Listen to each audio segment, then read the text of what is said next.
Hey, everybody. Adam here, and I would like to welcome a very special guest today. He worked on Howard Stern. He's an accomplished comic and magician. Please welcome Zach Waldman. Hey, buddy. Nice to be here. I've watched your channel's steady growth. It's been really cool to see you continuing to work on it, man. And I like Thanks, you. You're a likable guy, man. So thanks for asking me to do this. Oh, thanks, Zach. Yeah, no, thanks for coming on. I appreciate it. So the first thing I wanted to ask you is, you're a magician and a comedian. What are your thoughts on the state of comedy in the last 5 years or so with all the cultural noise going on? You keep hearing people saying things like, oh, well, you can't do that anymore. You can't say that anymore. It's like, oh, that, you know, and to me, that's the job of a comic, is to say the things you're not supposed to say. So yeah, we're dealing with this crazy woke nonsense, which isn't any different than what Lenny Bruce had to deal with. It's just coming from a different place now. You know, it used to always come from like the religious zealots and that were trying to shut down Howard Stern. But hey, even people on the left would try to shut down Howard Stern. So it's always been there. It just seems like it's amplified because of social media. And there also seems to be some kind of mind virus that's taken over the country that's just made everything more extreme. Yeah. The center seems to be gone. People's ability to take a joke seems to be gone. But here's the thing. If you think that social media, Twitter, all that, you think that's the real world, that's what skews your idea or your impression. Because when you go outside and you go to a bar and you're just around people, you realize, that's all an illusion. Social media would have you think that everybody is out of their minds. But when you're walking around in the real world, it's like, where are these people? It's like, where is this at? It's like the Bill Hicks joke. I was just going to say that. Yes. Yeah. He's talking about the news. He's like, everything on the news, it's like, you know, famine, murder, disease. And then you walk outside and it's like birds chirping. It's like, where's all this shit happening, man? So yeah, I think it's an illusion. Look, even I got caught up in some of it, especially during 2020. Yeah, I was watching people rioting literally in my neighborhood. And I live in a really great neighborhood. And I'm watching people run down my block. And I'm watching a live stream on YouTube of the rioting. And I'm watching the cops, shooting like, smoke canisters, and there's like a few second delay on YouTube. So I would hear it outside my window and then I'd watch it on YouTube. Even echo from YouTube. That's pretty nuts. Wow. Yeah. I hear the explosion and then you could like, and there it is. And then there they are on YouTube actually launching it. So yeah, I mean, you get caught up in it. And, as a matter of fact, I went on Facebook and made a video where I was like, hey, everybody, things have been crazy. I know I've said some things that have upset some people, but I've decided that trying to communicate about complex topics on social media is a mistake. Yeah. It's not a place for nuanced discussion. So I'm not doing it anymore. I mean, anybody that knows me knows my heart, knows my soul. And, so you're not going to see this from me anymore. And I've stayed true to that. All you see on my social media now is almost all like, I'll see a comedian friend of mine posting that, hey, I'm performing at some, gig tonight with these other people. Come down and see us. And I share it. It's like, that's what I'm doing. I try to like my friends' stuff and share their stuff. Isn't it a lot more fun? Isn't that what social media was supposed to be like? Like, remember in 2009, you got a Facebook account so you could reconnect with the girls in your life. You know what I mean? You could see if the girls that you went to high school with are hot or if they got fat or whatever. Or, you know what I mean? It was fun. You were reconnecting with people. It was a party. And now it's like work. Yeah. I've tried to break this habit of, dude, I'll wake up and, it's like, all right, I'm up. Let's see what's going on. I look at the phone and I subscribe to this channel, Active Self-Protection, and a lot of other channels like that show like police body cam videos and stuff. So it's like before I've cleared the dirt out of my eyes, I'm already watching like cops shoot some dude. And it's like Anthony Cumia shit. Oh, what do you mean? like like the kind of stuff that Anthony retweets. You know what I mean? He retweeted something the other day that it was pretty cool to watch, but it was very graphic. It was a guy robbing a bank, and the bank robbery it went awry, and he got shot in the neck, and he was bleeding, basically bleeding to death all over the floor of the bank. It was extremely graphic. It kind of took me aback, but at the same time, I'm like, well, this is pretty, this is interesting. It's pretty cool, but I'm like, wow. You know what I mean? So it's not a criticism of Anthony. It's just that's obviously the stuff that he thinks about, It's not the first thing you should watch right after you wake up. No. And so my bigger point is I've tried to just stop doing that. I've tried to let me get up and check my email and stuff, take care of my business stuff, and then go to the park and read, go take a walk. Yeah. Like I'm trying to unplug from being online just in general. The number of hours I waste just scrolling through nonsense and watching people fight. And it's just so much noise and so much negativity. Yeah. I'm just trying to stay further away from it. The other day, I was really pissed off because I was spending way too much time on Twitter. I decided to just go down to the beach. I went down to, you ever go to Hilton Head Island, South Carolina? Yeah, I have. Yeah, I'm about an hour away. So I just went down there. I sat on the beach. I went to a bar. I went shopping. It was a nice day. And I put the phone away. You know what I mean? Sometimes you got to learn to just put that fucking thing in a drawer and to live your life. Hilton Head is awesome, man. That's I took a trip there with my dad. He had a friend out there, and we went and visited him. I forget exactly all while we were out there, but then we stopped in your neck of the woods at Savannah, Georgia. So that was my one time being in Hilton Head in Savannah, and yeah, that's a beautiful part of this country. Savannah's got some beautiful parts of it, but I feel like too much of that city is kind of a dump, at least now. But it's really? Maybe coming from Boston, because I'm used to, Boston's a really nice city. Obviously, Vegas was a dump. I lived in Vegas for about 6 months, and that place was rough, man. I know you probably go out there a lot to play poker and stuff like that too. Well, I love Vegas. It's one of my favorite places. I don't play poker there very often because, a lot of people don't know this, but Southern California is like the center of the poker universe. We've got better poker here. Commerce. Oh, man. We've got the Commerce, the Bike, the Hustler, Hawaiian Gardens. We've got so many poker rooms here, and the action is amazing. It's a way better poker scene. When I'm in Vegas, I'd rather just party. Yeah.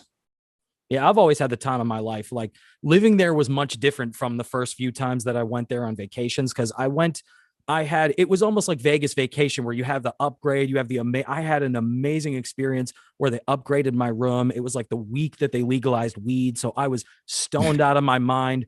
I had these random girls that approached me and were like, you want to go out clubbing with us tonight? And I didn't end up getting laid. I tried, but I had beautiful women going up to me and wanted to go out clubbing and stuff like that. You know what I mean? I met Penn and Teller. They were really nice too. And I'm sure you're probably a fan of them too, being a magician. I've known them since I was a teenager. Really? You know them? Nice. Oh yeah. And not like real well, like we don't hang out, but they know who I am because they're probably my favorite magicians of all time. It's hard to say. Penn and Teller, Harry Anderson, and the amazing Jonathan. That's probably my all-time favorite guys. Comedy magicians. I was a big Doug Henning fan also, but yeah, Penn and Teller, they're fantastic, man. They're smart, funny, original. They're the best. Penn's one of my favorite people. And it was funny because when I got to see them, it's because I did the meet and greet at their show in Vegas. And so after the show, they do this thing where they go and they stand in the lobby. And this is really cool of them. They'll stand and they will sign autographs for everybody. They'll shake hands with everybody. They don't do it anymore. They don't? Oh, probably because of COVID. They stopped because of COVID. Yeah. Oh, that's too bad. But I'm glad now that I got a chance to meet them. And so anyways, they do it kind of different. They don't do it in a line. They have a swarm of people around them. So Teller he was spinning around like he was weaving a hive. And he was like, okay, let me sign you. Hello, you. So he's going in a circle and there's a guy that's standing behind somebody and he goes, I was next in line. He gets all mad and Teller had to be like, dude, like, relax, calm down. I'm going to get to you. And it was so funny because just knowing him like my whole life and knowing him as the guy that never speaks. I mean, I know you know him, so you probably heard him speak plenty of times, but it was just funny to see him be like, dude, like, calm down, you know? I went to a magic convention a couple months ago and I just saw him. Yeah. They're great, man. They're just fantastic. But going back to your question, the state of comedy, I mean, Look, the whole state of the country is insane. I think Legion of Skanks proves that there's an audience of people that still like comedy without any rules, any barriers. And I think that audience will always be there. I mean, I think everything's fine. Yeah. You ever heard that 1,000 True Fans thing?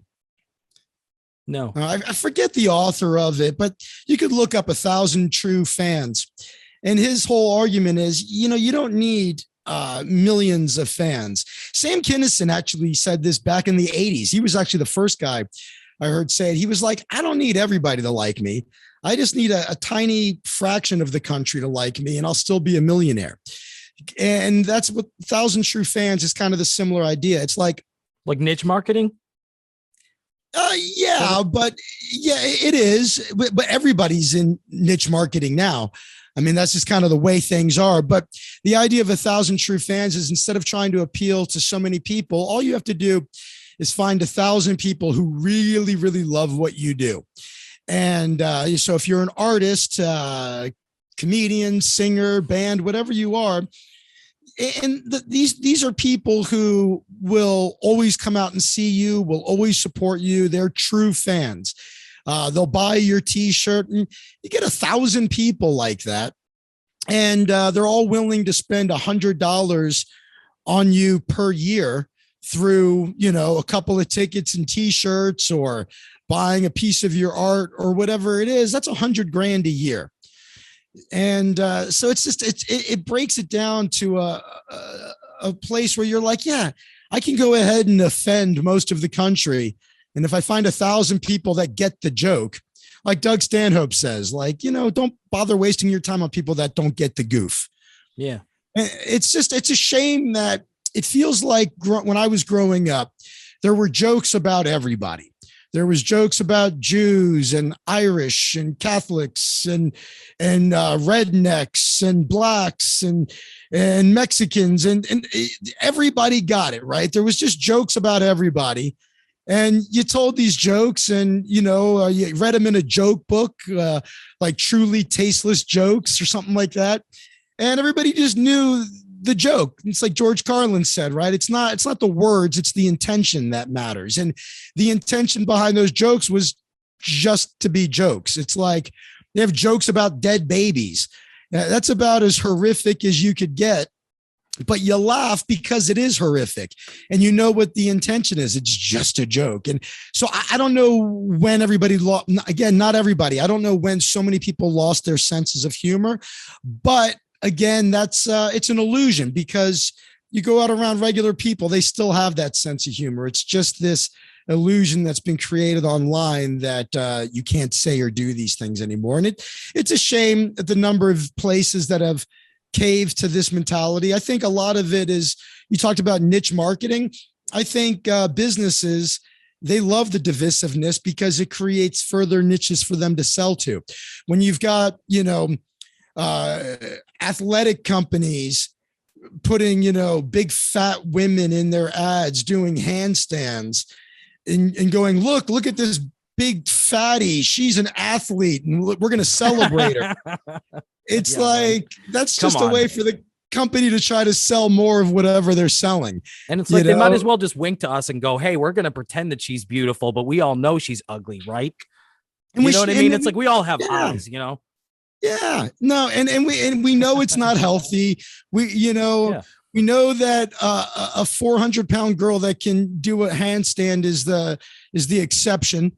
It's pretty impressive though. It is, but it's, hey, I remember a video of this woman who was like in her 90s, who was a gymnast, and she was doing amazing shit that I could never do. But again, how many, 90-year-olds are doing that? It's like, it's amazing because it's so rare. She's like the female Jack LaLanne. Yeah. I mean, how many old fat people do you see walking around? I'm from Florida originally. I'm from Miami. We call it God's waiting room. And I'm going to tell you, you go to those condos full of old people, you don't see any fat ones. You don't see any, maybe there's one, but generally speaking, they're all very thin, usually shorter too, by the way. So I was going to ask you, you interned for the Howard Stern show. First of all, what was a day in the life of a Howard Stern intern like back then? All right. So they got rid of their intern program, by the way. I don't know if you're aware of that. My days were different than the days of the other interns because I had all of this experience. So, for example, you get a commercial on reel-to-reel tape, and the commercial would have at the end of it like 10 seconds where you would have to add in a tagline, which was just some, voiced thing that you had to do to make the commercial local or some other information that had to be recorded. So you would get the spot in. So let's say it's a 60-second spot. And however, it was already produced, but there'd be a 10-second tail and a little script that you had to read to fill in that 10 seconds. So you would record that, edit it, with a razor blade and yeah, you sit there on a reel-to-reel machine and an 8-track or whatever, and you would have to do that little voiceover, and then and sometimes you had to do more production work. It depended. Sometimes what you would get is a spot that had someone just doing a voice and you had to add a music bed under it. It wasn't real complicated stuff, but these other interns had never done anything like that. So they could put me in there and they say, hey, we've got this spot, go ahead and produce this for us. Like another example was I used to put together Best of Stern. So when Howard would go on vacation, I would get these big reel-to-reel tapes. And again, you had to do that shit. Yeah. I'm sitting there with a razor blade, cutting it up and for Best of Stern. It was very cool. And I would sit in Howard's studio, in Howard's chair at his console, using that reel-to-reel to edit Best of Stern. Oh, that must have been cool. Yeah. It was the coolest thing ever. The big chair. Fuck yeah. Yeah. It was awesome. And, so then, the other thing was I still type pretty fast, but back then I typed insanely fast. And, there was, a girl, she was really cool. I can't remember her name. It might've been Amy. I can't remember. She was a really cool girl though. She was when I was there, it was the first year ever that they did the intern beauty pageant, because there was all these hot interns when I was there. And even though this girl was not an intern, they had her do the pageant as well. And she actually worked there. And what her job was to do is she had to get there before everybody at I think at 4 a.m, something like that. And you had to do all this stuff. Basically, you got all of this different information about which spots were running and when, and you would sit in this little cubicle with a microphone and at a computer, and she would basically create a show log. So as the show is going on, she's got headphones on and she is time stamping everything on the show, 6 a.m, theme plays. Howard kicks off the show by talking about X, Y, and Z. And so you're not transcribing the show, but it's pretty close. You're taking notes and time stamping it so that it was all searchable. If they wanted to go back and say, oh, at what time were Robin and Howard having a discussion about, X? You're like a court stenographer, basically.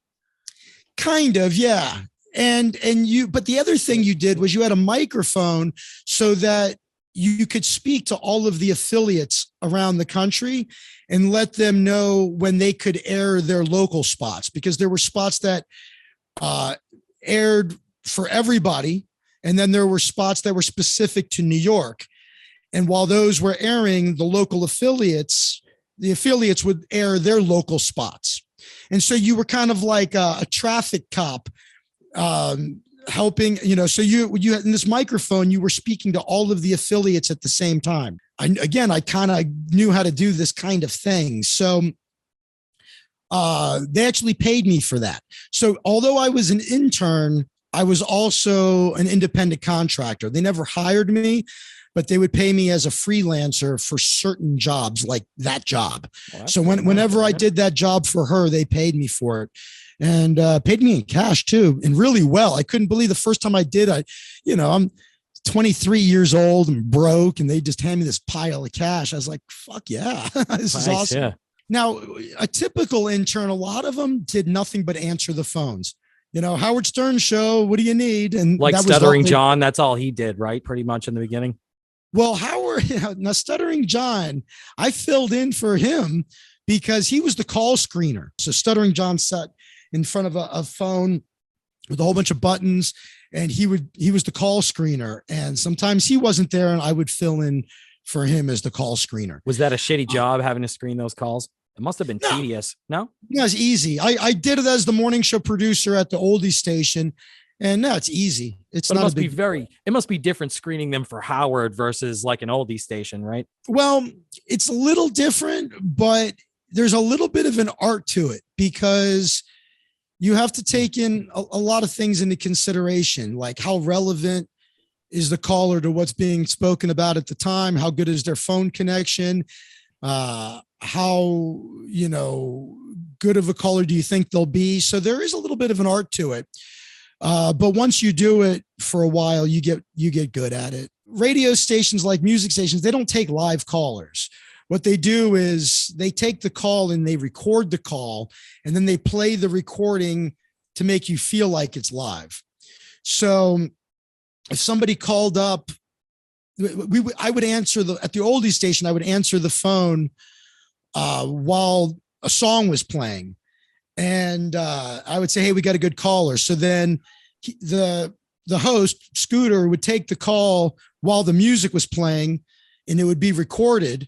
And then I would back it up on the reel-to-reel and cue it up. And then when the song ended, he would intro it live and hit play. So it was actually recorded maybe a few minutes before. With Howard Stern, it was all live. So you got a good call, you just put it up on the screen and Howard took it or he didn't take it. So in some ways it was easier because you didn't have this rush to, and sometimes we'd edit those recorded calls. Sometimes the call would be good and there'd be something wrong with it. The person would curse or something. So you'd have to do it. Literally, you're like 30 seconds away and you're slicing the tape and using tape to put it back together. That sounds stressful though. And when you have to do it in 30 seconds. That's what I'm saying. It was, yeah, fuck yeah. You get good at it, but that's what I'm saying. It was a little bit harder actually in that format than with Stern. But another task that used to go on, this was a real pain in the ass. And it's funny because when I got fired from the show, Steve Grillo, who's another dope, he said, in my defense, he's like, Zach's the only one that does the articles right. And what he was talking about is Howard subscribed to a service that anytime his name or the show was mentioned in a publication, it was a clipping service. So you'd get in the mail this pile of newspaper clippings, and it would have a little highlight mark that said Howard Stern. And sometimes you would get the whole paper. If you got the whole paper, you had to cut it out, and you took all these clippings and you would go to this photocopy machine and you had to make photocopies of the clippings, but you had to make like several of each one. And it was a pain in the ass to get them lined up correctly. You'd have to see it. It was a fucking, it was just a big pain in the ass. But what you had to do though, was you had to make a bunch of copies, like one for Tom Chiasano, one for Howard to take home, one for Baba Booey. But then the other thing was, then you had to take all the paper out of the machine and put in this special archival paper that was resistant to decaying, right? So you could put it in acid-free paper or something like that. Yeah, it was like archive. They just called it archive paper. So then you had to do another one for the archive. So you ended up with like 5 stacks of these photocopies of the newspaper articles. And one stack you would put in Howard's bag for him to take home to look over. It's just a pain in the ass. I hated doing it. Everybody fucked it up. They all did a half-ass job with it because everybody hated doing it. But I was usually fixing the other interns' work because yeah, it sucked, but I'm going to do it right, And so then it was kind of a punishment. I was the only one that did it right. So then I was like almost the only one doing it at some point. It's like, just have Zach do it. He's the only one that does it right. It's like, great. So I'm the only one that does it right. I got to do this shitty job. That's what happens when you're surrounded by incompetence, when you're the only one who does your job right. Yeah. And these other kids, I had already graduated college. For me to be an intern there, I had to get college credit. So I did it as post-grad credit. So, but the other kids there, they were still in school. They were younger than me. They had no experience. So most of their time was just answering phones. I was voicing taglines. I was editing things. I was producing things. I was doing that show logging job. So it was like a real job for me, even though I only got paid for some things I did. But, and my hope was that they would hire me at the end of it, which they did not do. So the next thing I was going to ask you, you were fired from the show in 1997 for streaking in the studio. Can you tell me about that? My internship was a week from being over, and it became pretty clear because I was trying to get hired. I was like, so what's the deal? Can I get a job here?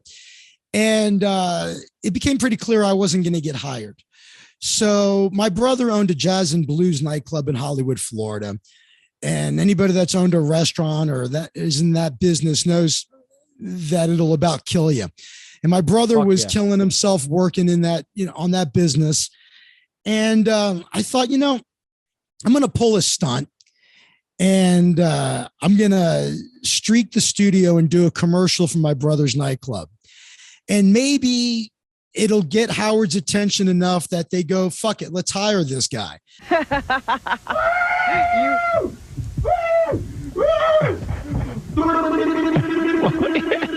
Gary, you had no idea he was going to streak in here? Not a clue. Oh, my God. So normal the rest of the semester. He was just sitting there a few moments ago like a regular guy. If they're not going to hire me anyway, what do I got to lose? Yeah. But maybe doing something like this will make them want to hire me. I figured it was a coin toss. It's not bad thinking.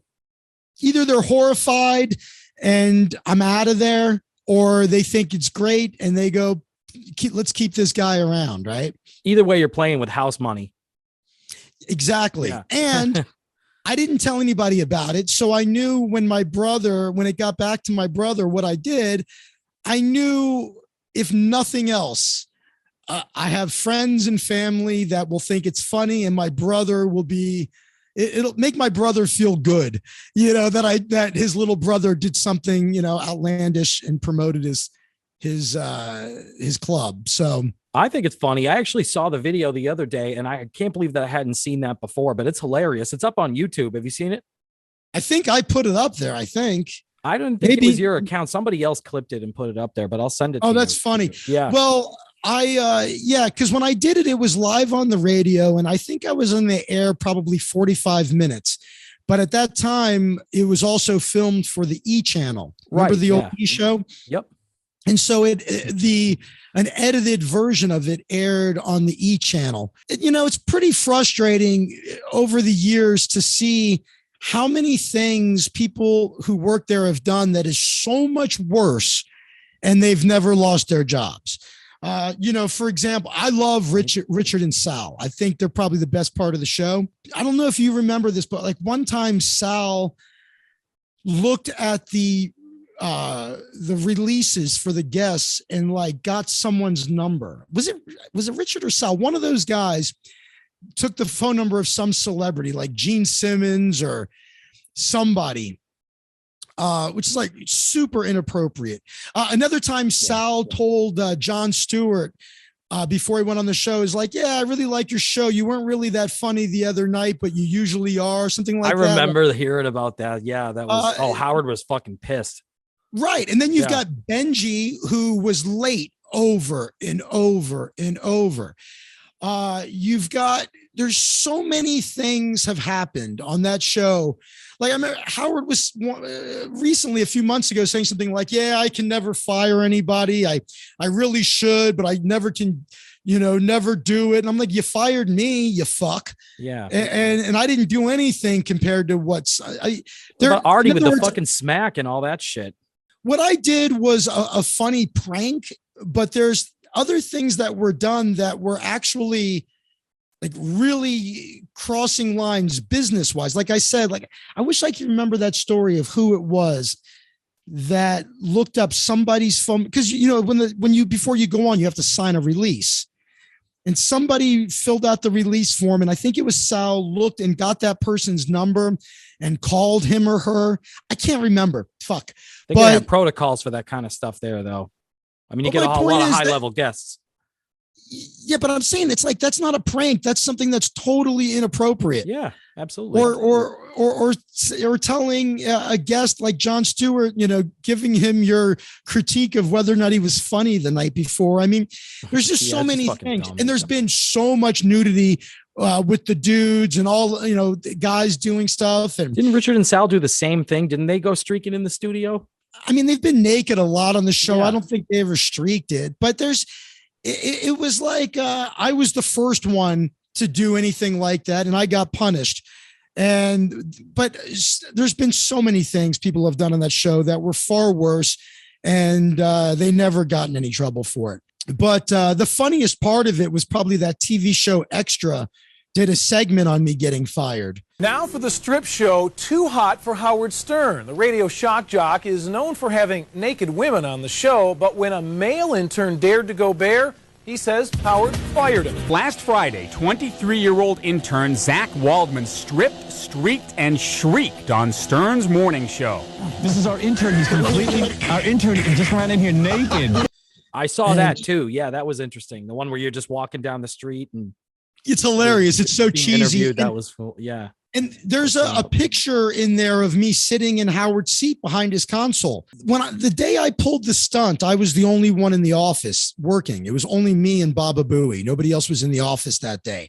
I forget why. They were out of town or whatever it was, but they were short-staffed, and it was Gary and I were doing everything.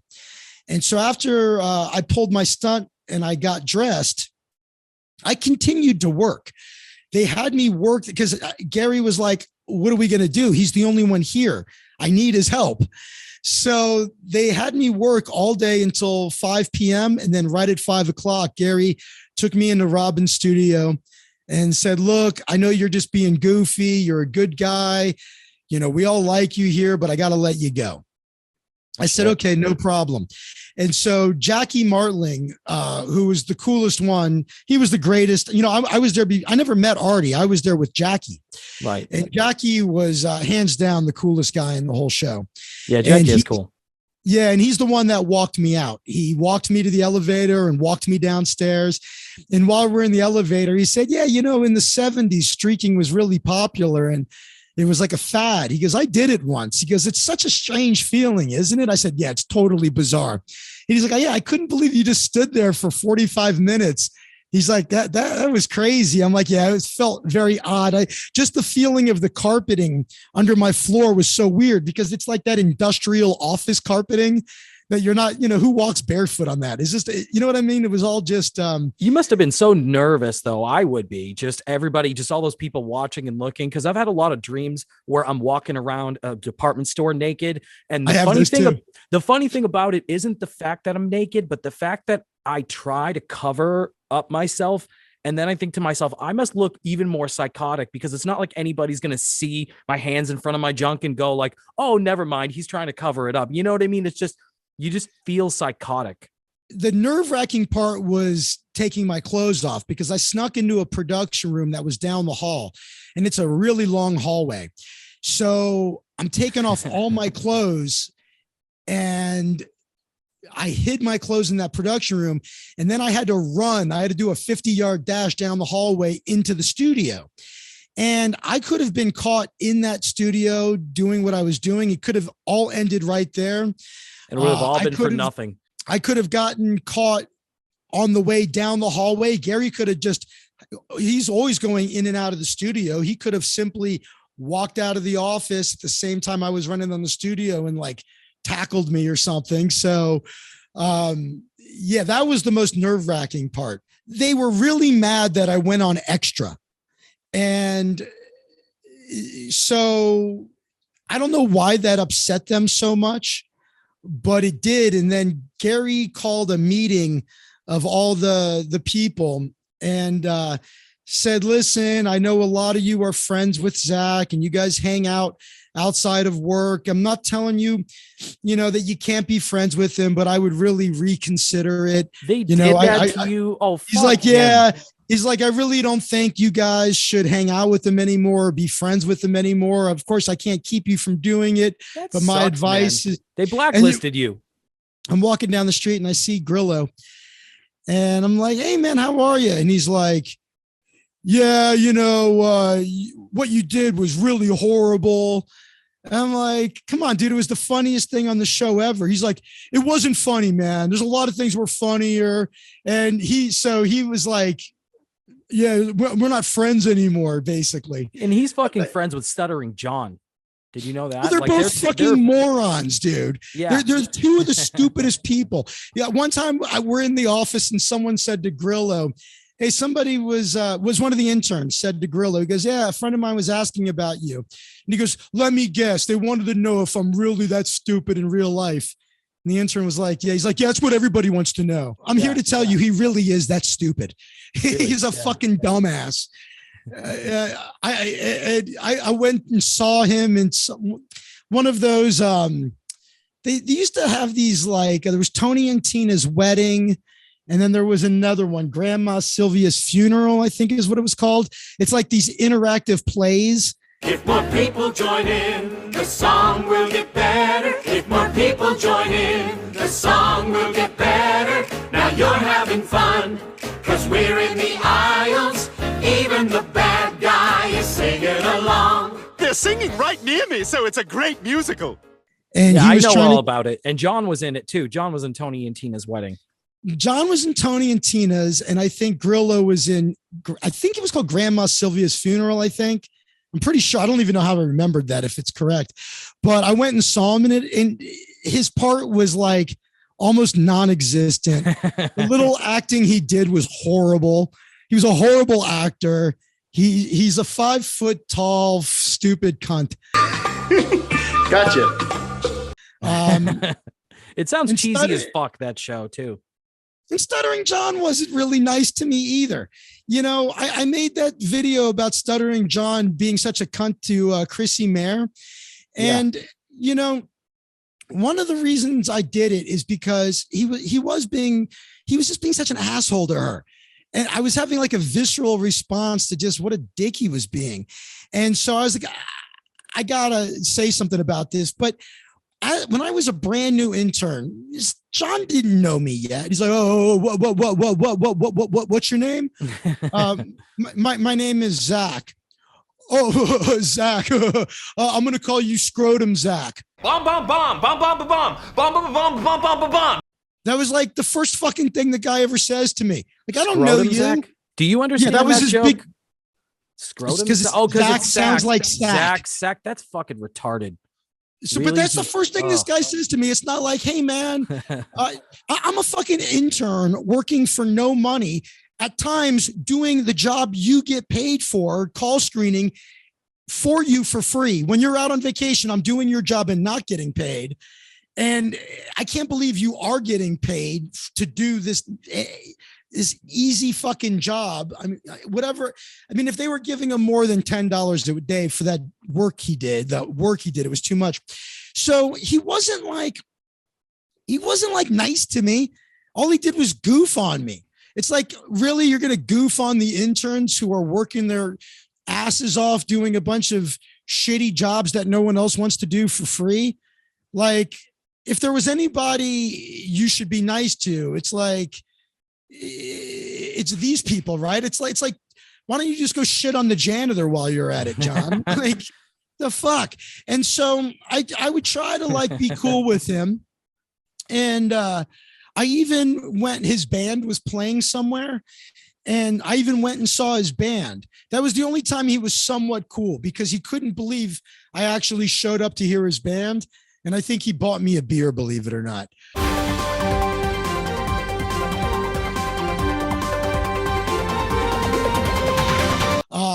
But it was like, John paid the tab. My memory is that he actually bought me a beer, because I walked in. He's like, oh, yeah, came. Well, thank you. Like he couldn't believe, because he was like, if anybody wants to come hear my band, I'm playing at, wherever.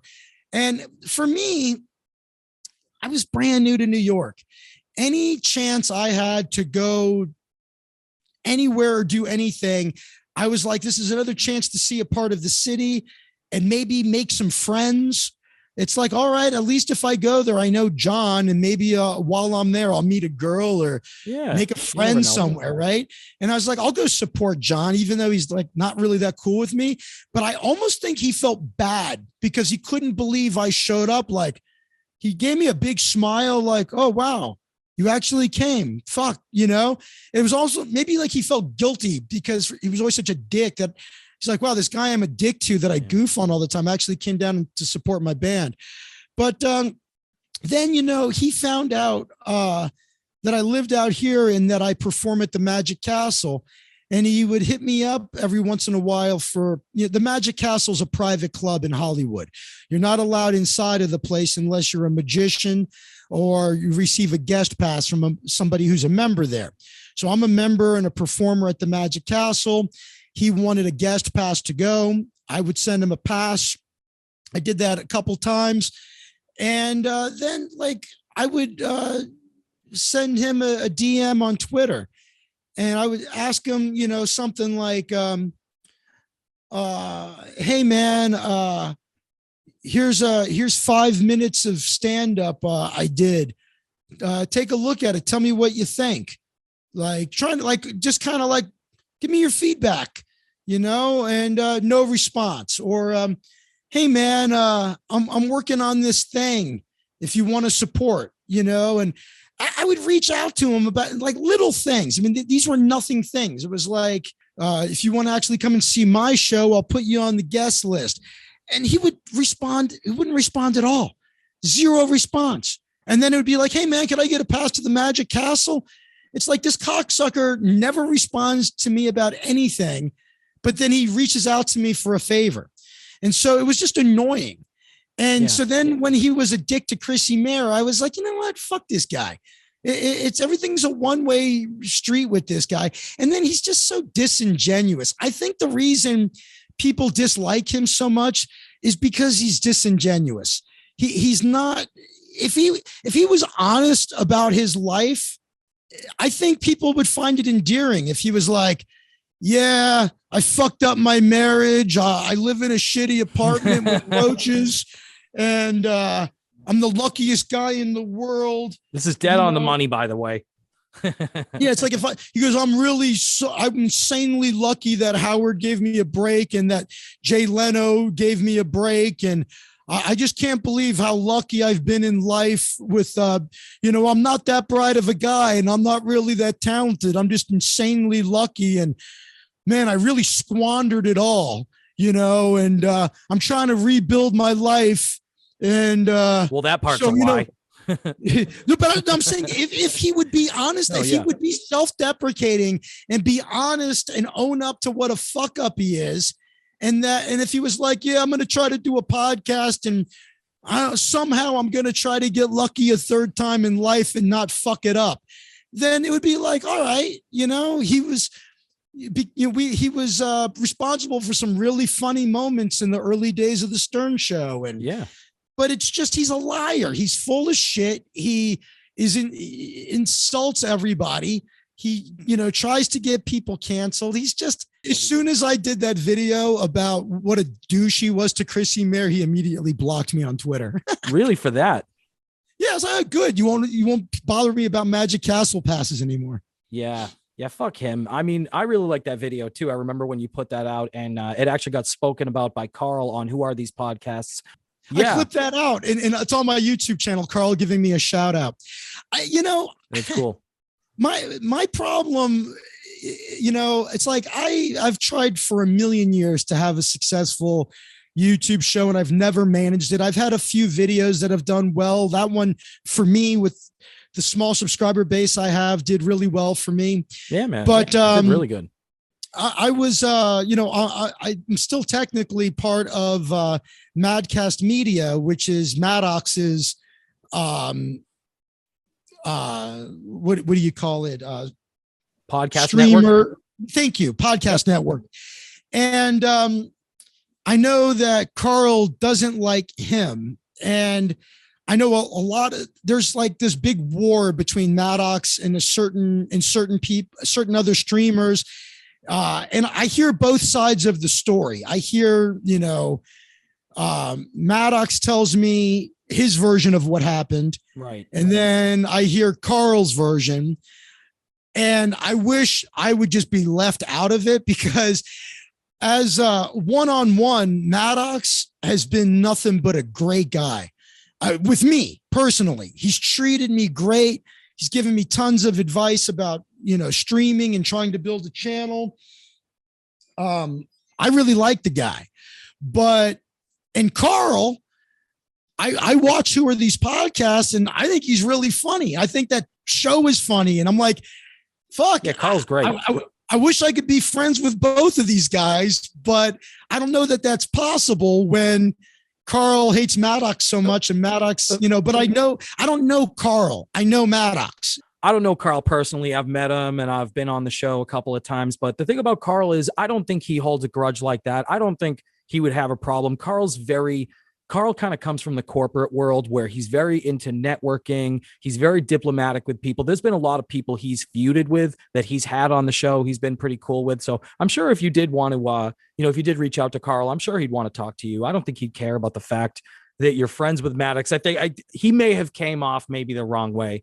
But usually Karl's not a combative guy. I know he does a show that's very critical of other podcasts. Sometimes the comedy he does can be kind of roasty and it can come across as kind of mean, but he's a really nice guy.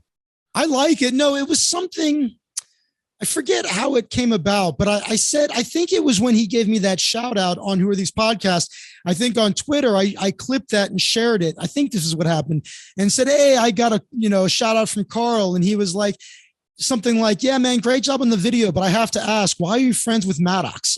And I was like, fuck. And I can see how they probably put you on the spot, probably put you in an uncomfortable spot. And that's the kind of thing I try not to do when I have people on my show. But it didn't put me in an uncomfortable spot. It just makes me go, well, fuck. Is there a whole faction of people out there that don't like me just because I'm friends with this guy? Which I gotta, I've never hung out with Karl. Maddox and we hang out. We grab drinks. I've been to his, he used to have me on his podcast. You're thinking of The Biggest Problem in the Universe, and it's a great show. Thank you. The two of them did a really good show together, Dick Masterson and Maddox. So I feel like it's a shame that. No, not that one. I wasn't on that one. This was after their falling out. The Biggest Debate in the Universe. That's the one. Yep. That's the one I was on. All I know is Maddox's story about their falling out and what happened. But it's just, it all seems so fucking childish and inane to me. Yeah. And so much of what goes on with this YouTube sphere is like that. I'm so just the fucking drama. I'm so burnt out on all of it. It all just seems very fucking gay to me. It's like shit you would do when you were, 11. I don't know. I just don't care. I don't care. I don't want to get involved, and I don't care.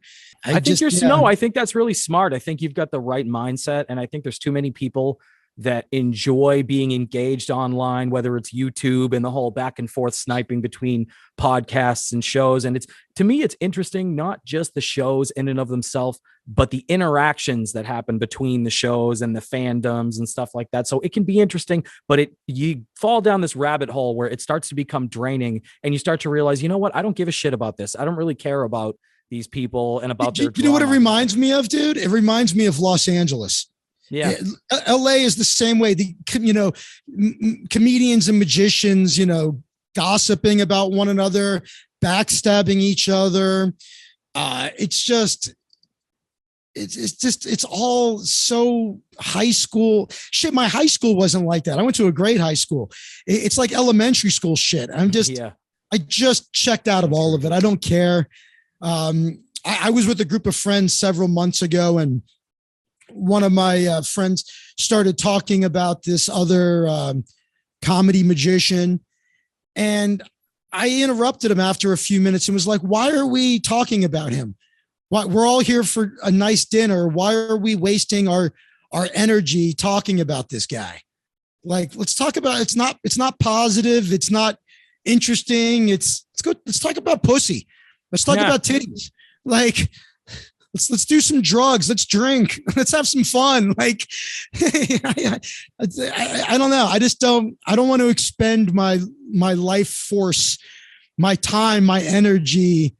You know, it's what's that cliche, you know, small people talk about people, you know, it's big people talk about events and or small ideas. people talk about, right. And bad people or small-minded people talk about people. Are you fucking retarded? Talk about other people. Exactly. It's like you said the first time I went on your show, where it's a lot of Yenta shit. It really is Yenta. You know, Jeannie drinks. Well, maybe she's depressed. Depressed. Give me a break. She's drunk. Come on. As soon as something happens, you automatically make them out to be saints. She doesn't wake up in the morning. She spends her life in a nightgown. The woman is no angel. She goes out. Yeah. I remember you specifically used that word, and I thought that was funny. Yeah, it's one of my favorite words, Yenta. If Sorry, my nose is going to run like this, I should start doing blow. Yeah, right. I know. I was just thinking the other day, somebody actually offered me cocaine at work. And Nice. I was like, part of me was kind of like, you know what? The one thing I liked about cocaine was the taste. You know what I mean? Just that spray. It's like gasoline. It's just, it's something, it's a flavor that you shouldn't like, but for some reason it's just got that weird zip to it that nothing else has, you know? I always like the smell of it. Yeah. Oh yeah. I'm going to do an episode where I react to this woman who smells gasoline all day, and it's like fucking up her nervous system and it's causing all these problems. It's one of those like My Strange Addiction kind of thing. So I'm branching out and I'm trying to do other things besides. I don't want to just be the Stuttering John guy, you know? That's what I'm trying to think about with my own YouTube channel. I'm trying to think like, what could I focus on that would make my channel make it have a point to it? Because right now what I do is completely pointless. What could I do where there's a point to it, where it would be rewarding and fun? I don't want to just do a channel where I shit on people. I don't want to just have conversations. There's enough people out there having conversations. Like I'm trying to come up with something to talk about. Like I have a friend who's got a Star Wars podcast. I know there's a lot of them, but at least there's a point to it. We're going to talk about Star Wars. Like, and what you just said, it's like, hey, let's talk about people with weird addictions. At least there's a point to it. You know, yeah. I got to come up with something.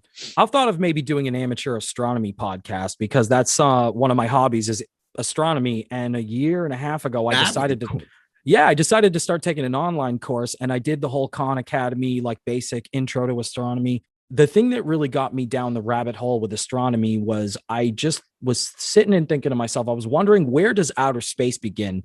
And then I learned about the Kármán line, and that kind of mushroomed, and it turned into, then I was learning about orbital physics and low Earth orbit, the satellites. And did you know that there was like 2 satellites that collided in 2009, and it created like a million tiny little pieces of space debris that have to be tracked by NASA now. And it's this amazing cloud of debris that's orbiting the Earth. And it's like it's a real threat to our global satellite networks. And it has to be tracked by NASA and shit. It's fascinating shit. So I was going to ask you about your time with Stern, going back to your time with Stern. Who were the most difficult people for you to get along with on the staff?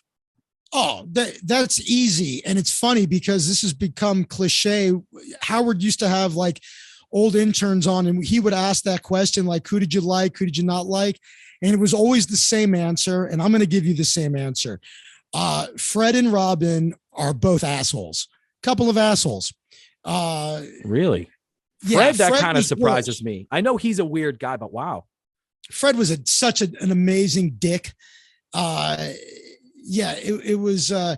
So, you know, I came from working at a radio station where they wanted you to like contribute as much as you could, and they yes or no to it, right? So I put together a couple of pre-produced bits, and you know, in retrospect, they weren't good.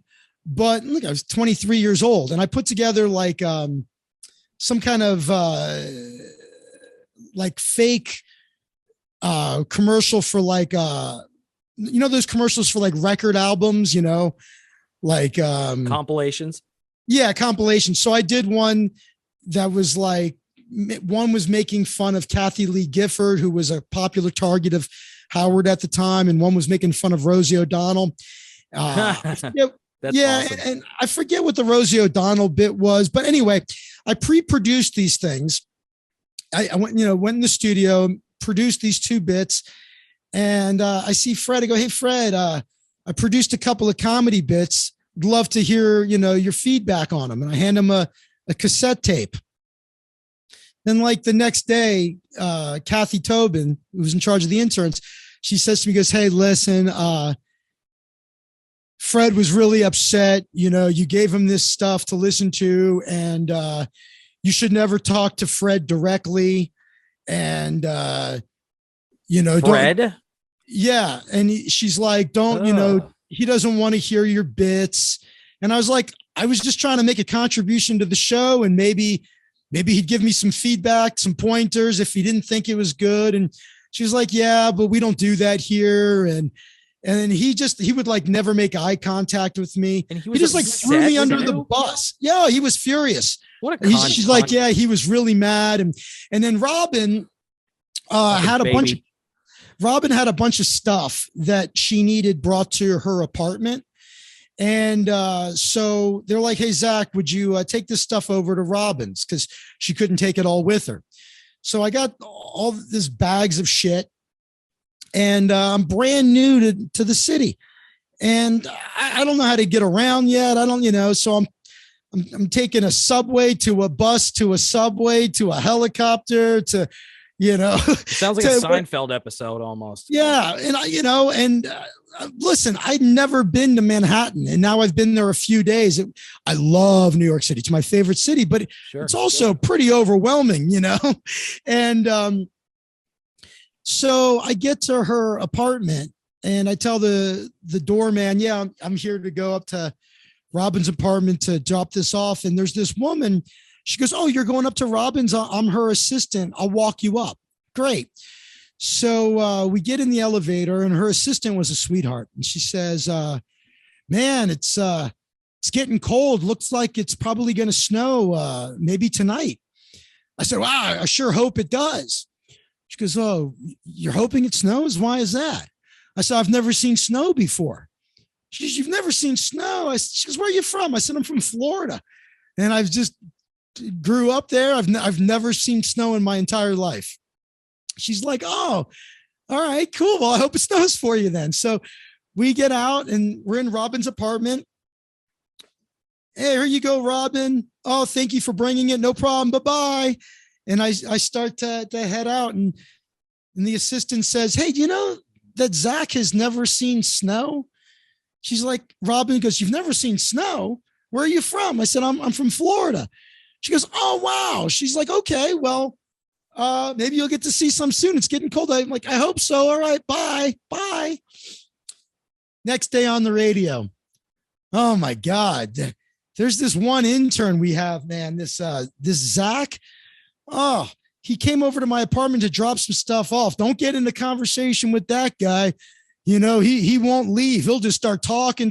He's telling me his whole life story. "Oh, I'm from Miami. I've never seen snow." And it's like, made it out like, and I was trying to leave. It was literally like, "Here's your stuff. Bye." She's the one that she totally warped that interaction between you guys. She warped the whole interaction to make it like I was like that I wanted to camp out in her apartment and hang out.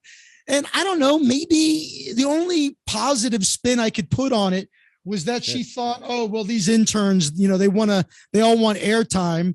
So maybe by talking about this guy, I'll get him some airtime." Maybe that was her way. But see, that was when you realize, like, oh, it is a show. It's not. Yes. They call Howard Stern the first reality show. Well, like all reality shows, it's bullshit. They make up stuff because it's entertaining. So that was my first lesson. Because I said to Baba Booey, I'm like, none of that happened. He's like, "Have you ever heard the show before? It's what we do."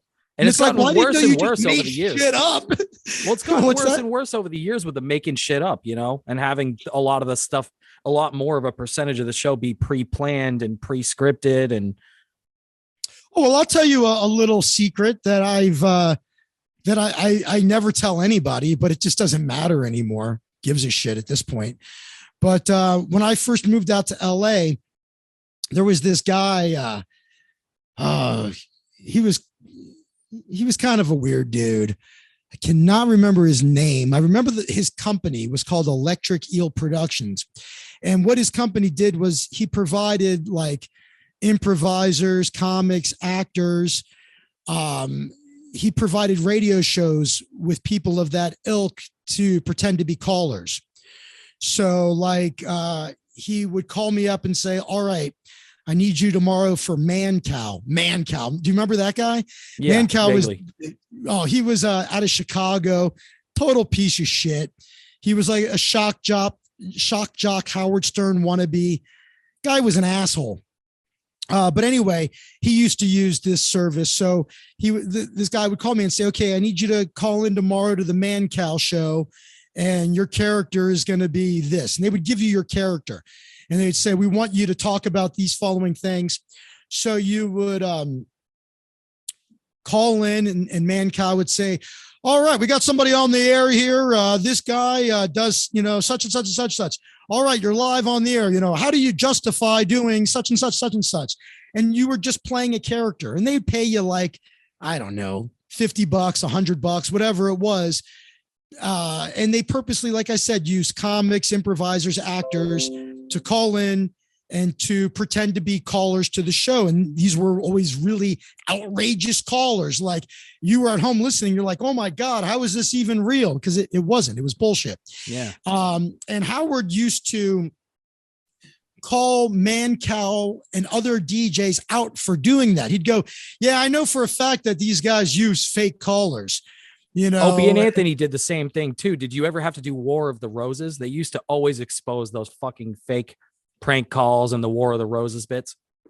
No, you mean O&A used fake callers, or they exposed the fake? No, callers? they would expose it. They would talk about it, and they would explain basically. Opie was pretty good at explaining that stuff because he was the radio guy, and he was they were pretty hip to that. The thing is, Howard used to make fun of other DJs for doing that. But guess what? Howard did it too. Yeah. So Howard used the same guy from Electric Eel to provide these callers. So they're all full of shit. Perfect transition into my next question, which is, why do you think Howard changed so drastically? Because he seems to be so entrenched in the show business for the guy whose stock and trade was always shitting on the showbiz industry and being honest and shining a light on everything. I mean, I think he was probably always very jealous of people in Hollywood and people who were successful, and that maybe he felt that he was more talented than them, or whatever it was, or maybe he just, maybe it was all just an act. He was like, oh, this is a way to get attention.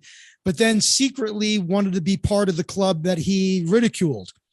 And, I'm sure it wears on you to be hated by everybody all the time, right? So you're every day you're getting up and doing this show, and you have all of Hollywood hate you, and everything in the press about you is negative. Everybody thinks you're disgusting, and on and on and on. That probably wears on you, wears on your psyche. So at some point he was probably like, you know what? I'm rich. I'm famous. I don't want this negativity in my life anymore. So I'm going to start reforming my image and trying to get all these people to like me so I can be part of the club again. I mean, that's really insightful, actually. I think you're right. I think you hit the nail on the head. I think he wanted to be a part of the club and he couldn't be. And then when he could be, he would rather be part of it than hated by it. But his show has become, I still listen to it, but it's frustrating because he's just so completely out of touch on so many levels. I mean, he still seems to think that like podcasting is like, if you want to go into broadcasting, he still thinks you have to go the old route, the route I was going to go, the route of, well, you need to start in some small market and learn the skills and develop an act and put in, pay your dues. And that's real radio. That's broadcasting. This podcasting stuff is nonsense. Meanwhile, Joe Rogan has the influence that Howard used to have. Oh, fast forward to now. Absolutely. Yeah. No doubt about it. I mean, it used to be like there's always been people who were popular, but they couldn't move the needle, right? So like if you went on, I don't know, like some morning show, even in a market like New York or LA, that maybe had a really large audience, I don't know how many books or albums you were really going to sell, but there's always a handful of people who truly could move the needle, like Oprah. You went on Oprah, your book was immediately a bestseller. And Howard was like that. Howard could move the needle for you. You went on there and had something to sell, everybody bought it. I don't think that's the case anymore. I think his influence is near zero. But if you go on the Joe Rogan Experience and you've got a book to sell, I have a feeling the needle moves quite a bit for you. It's a difference between being a true influencer and having a large audience. I remember reading this article about a so-called influencer on Instagram who had millions of followers and was paid a lot of money to promote a t-shirt and sold like 7 t-shirts. And it goes back to the 1,000 true fans thing. You could have 2 million Instagram followers, but not have any, and you could call yourself an influencer, but you don't really have any influence at all. Because when it comes time to get someone to buy a ticket or to buy a t-shirt, no one does. Whereas if you have 1,000 true fans that really love what you do and you offer up your new t-shirt, all 1,000 of them will buy it from you. And so although Howard is still popular and has a sizable audience, I think his influence is nil. Whereas I think Rogan's influence is probably really powerful. Well, not to mention his wallet too, because he's got to be worth at least half of what Stern is now. So that's a big fucking deal. I mean, after a certain number, I don't even know if it matters anymore, right? It's like let's say you've got 2 LA 10s, one's a blonde, one's a brunette, and it's like which one's hotter? It's like does it matter? Don't you want to? Were you going to be sad about banging either one of them? I mean, when you start crossing tens of millions of dollars. I mean, Joe was rich before his Spotify deal. I don't know that the Spotify deal really changed his life that much. I don't know. Well, do you think it's changed his show at all? Do you think it's had an influence on his show or how he's perceived? I'm just telling you how you're being fucking perceived. The Spotify thing? I think he's evolved. But I think he's sharper than ever. I remember before his podcast was so big, I was with him at the gym and I asked him about Howard Stern because he knew I worked on the Stern show years ago. And I knew that him and Howard had a falling out. And he told me the story of what happened. And he's like, I don't fucking need Stern anymore. He's like, I'd rather go on O&A. They treat me much better. It's much more fun. And honestly, he's like, Zach, I don't need to be more famous. He's like, I'm famous enough. He's like, I'm trying to get less famous. Which is ironic because he's more famous now than ever. And he meant it. It wasn't lip service. He was like, I already have everything I need. I'm not trying to get more famous. I'm not trying to get richer, so it's funny that that's exactly what happened with him. But yeah, when you get to that level, it kind of gets out of your control. It gets away from you a little bit. Yeah. Yeah, I don't know. Has Joe's show changed? I don't know. I think Joe's show's maybe gotten just maybe more polished. But I could almost make an argument that it's better than ever. Maybe some people miss it when it was more raw, but it's still pretty raw, especially when they do the Protect Our Parks episodes, with Ari and Shane Gillis and Mark Norman and stuff. It's still comics hanging out. I don't know. He has really interesting people on and you get to hear long form discussions with them. Probably the most upsetting thing to me is I'm not positive. I haven't talked to Joe in several years. I used to see him all the time when he was training at 10th Planet, but I have a suspicion that him and Sam Harris had a falling out. And that bums me out because I love Sam Harris and I would like to see Sam on the show again.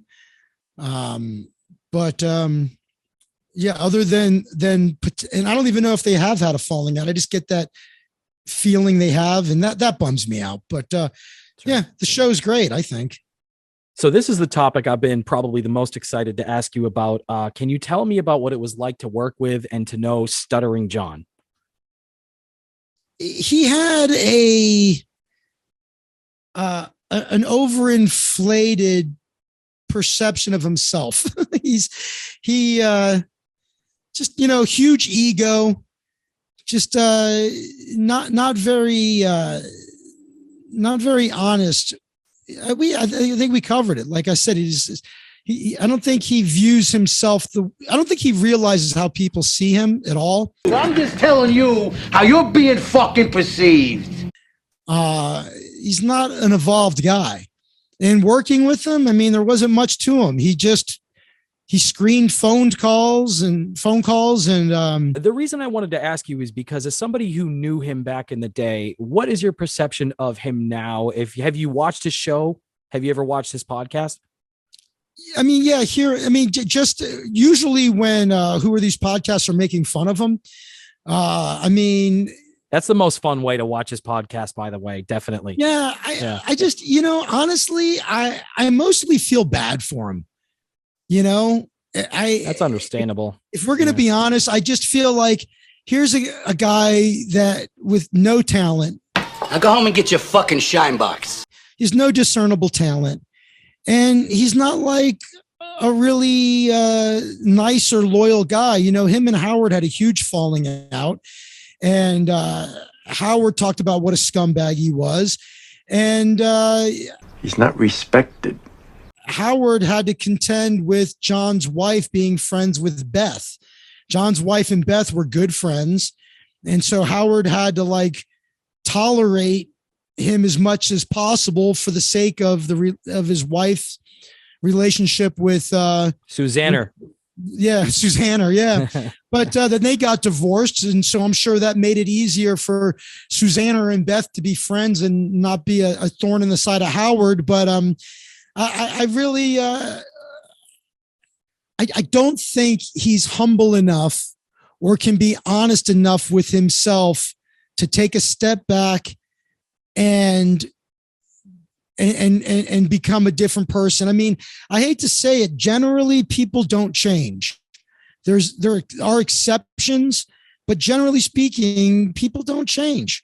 And I don't have hope that now could John change? Yeah. I mean, like I said, maybe if one day he took a real hard look at himself and on his podcast, he finally said, you know what? I got to be honest. Howard Stern gave me everything I have, and I shat all over him. I don't think he would ever admit that. Even if he believed, even if it's what he believed, he's always trying to save face. That's what I'm saying. He's not humble enough. He doesn't know how to be self-deprecating. His ego is so huge. And it's just, I wish he would. I wish he would say, you know what? There's no green screen on my podcast anymore. You could see how shitty my apartment is. I want to publicly apologize for Howard Stern for all of the horrible things I've said and done. He may never accept my apology, but I would be nothing without him. I never would have gotten the Leno gig without Howard. I can't believe I fucked up my marriage with a beautiful woman who I also probably never would have met without Howard.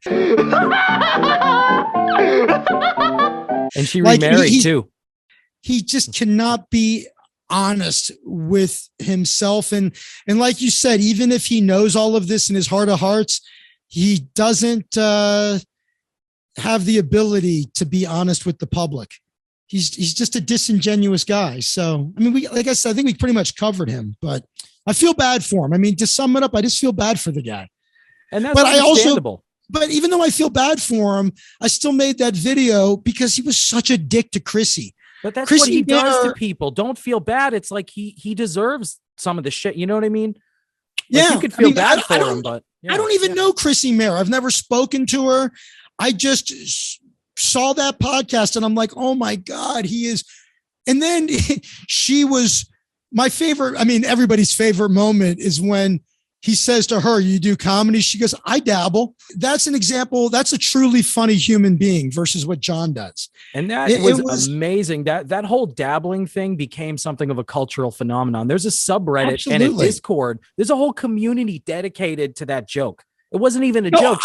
She was just being honest with him. Oh, you do comedy. It's okay to try something. It's okay for him to try his hand at comedy, but to equate himself with a real someone who's really entrenched in the industry, somebody who makes it their craft, that's really not the same thing. Well, I'm going to tell you what the whole reason he was so offended by it is because he's insecure, because he's not good at it. People who are secure are the first ones to be self-deprecating. You'll hear Jim Norton go, right. Yeah, I'm a very mediocre comedian. I think Jim Norton's an awesome comedian. Sure. You'll hear me say it. People will go, you're great. And I go, oh, you've never seen a comedian before, have you? I don't care. I don't care if people call me a hack. One of my best friends, I haven't seen him in a long time, but one of my first friends I made in LA, and we're still close friends, my buddy Johnny Tong, hilarious comedy magician. We used to play poker together, and he would always call me Hack Waldman. And it's like, if I was John, I'd be upset. Hey, don't call me a hack. I'd be like, no, I could take a fucking joke. That's funny. Like, that's a good one too. And I also don't care what people think. I don't give a shit. My victory is that I haven't had a day job in over 20 years. It's like, I don't care what you think of me. I care that I have the rent paid every month, and I've avoided going to a job I hate every day. John is overexposed. That's his problem. He's somebody where he's not successful right now. He's got nothing going on, but he's overexposed with his podcast. Yeah. And if he would just be cool, if he would just be a fun guy, a nice guy, an honest guy, but he's just not. He's a dick to people. Did you get a chance to see the video I had sent you that I had done about Stuttering John claiming that his latest show was canceled by fans of Who Are These Podcasts? What do you think about that? Again, it goes back to what we talked about. He's a liar. He's disingenuous. He can't just say, oh my God, I booked this gig and I literally sold 7 tickets. I don't know what I'm going to do with myself. Does anybody have a number to a good comedy class? Maybe if I take a comedy class, that would even be a funny bit for him to clown on himself a little bit. Yeah, that's what I'm saying. If he's like, all right, I'm obviously pretty well known, but I'm not able to draw. I guess it's because I'm not very funny. I'll tell you what I'm going to do. I'm going to sign up for this comedy class, and I'm going to make a vlog and show you my journey to try to be funny and to try to sell more than 7 tickets. That would be more honest and more entertaining. And then if he did a vlog taking the comedy class, and he's like, all right, I'm going to try to get booked again. Shit, I sold 10 tickets. I don't know what that's 3 more. So I guess that's an increase of like 50% almost. I guess I'll just keep it if he would be self-deprecating or honest, or if he'd be nice to people, if he had been nice to Chrissie, if he had treated her like an equal with respect, and wasn't so insecure, and he just was so pompous toward her. Chrissie is such a breath of fresh air. She is such a nice person, and the way she does her show, the way she talks to people, I don't think I've ever seen her not treat somebody with respect. Who gives a shit about anybody's politics? Well, I think John was a little threatened by her because she challenged him on a couple of things in that interview. I think that's part of what might have gotten him going. Yeah. But it's just like, he's small like that. Why can't we go back to hanging out with people you don't agree with? I mean, I have a lot of friends that have some really wild beliefs, and they're good people. So I don't care. Well, you do live in Los Angeles, so I think that's probably unavoidable, right? And I'm talking both sides. It's not just the liberals. There's a lot of craziness out there. Absolutely. Yeah. And I don't care how wacky your beliefs are. I care about how you treat people and how you treat me. And if you're honest, and John is not an honest guy. He's a guy that acts really pompous, and he has no discernible talent. He has no reason to be that pompous. If Alec Baldwin wants to be pompous, you go, well, at least he's a really talented actor. By the way, some of the most talented people are not like that. Tom Cruise, all you ever hear about that guy is great shit. There's certain people that Dave Grohl, I performed for Dave Grohl, And he was insanely nice. And one time somebody asked Baba Booey, who's the coolest celebrity that's ever been on the Howard Stern show? And he said, there's a lot of people who are great, but if you're going to have me say one person, he's like, nobody is consistently nicer and more pleasant than Dave Grohl. And that was my experience doing a show for him. And I know other people that have hung out with him, run into him. Everybody says Dave Grohl's the greatest. He seems like he's almost aggressively nice. Like he's way too, like not too nice, you know what I mean? But he seems like somebody that's insanely nice. He gave me a great tip. He gave me a great tip. He loved every trick I did. He was attentive. The guy was awesome. And Seth MacFarlane is like that. Seth MacFarlane, great fucking guy. Oh, that's cool that you worked for him. There's nice. But so it's like, these are guys that are really talented, and they could get away with being dicks if they wanted to be, but they're not. John, who doesn't have anywhere close to their talent, acts like he does. And it drives me. He's a pompous fuck. No, he's not a bright guy. He's not a self-realized individual.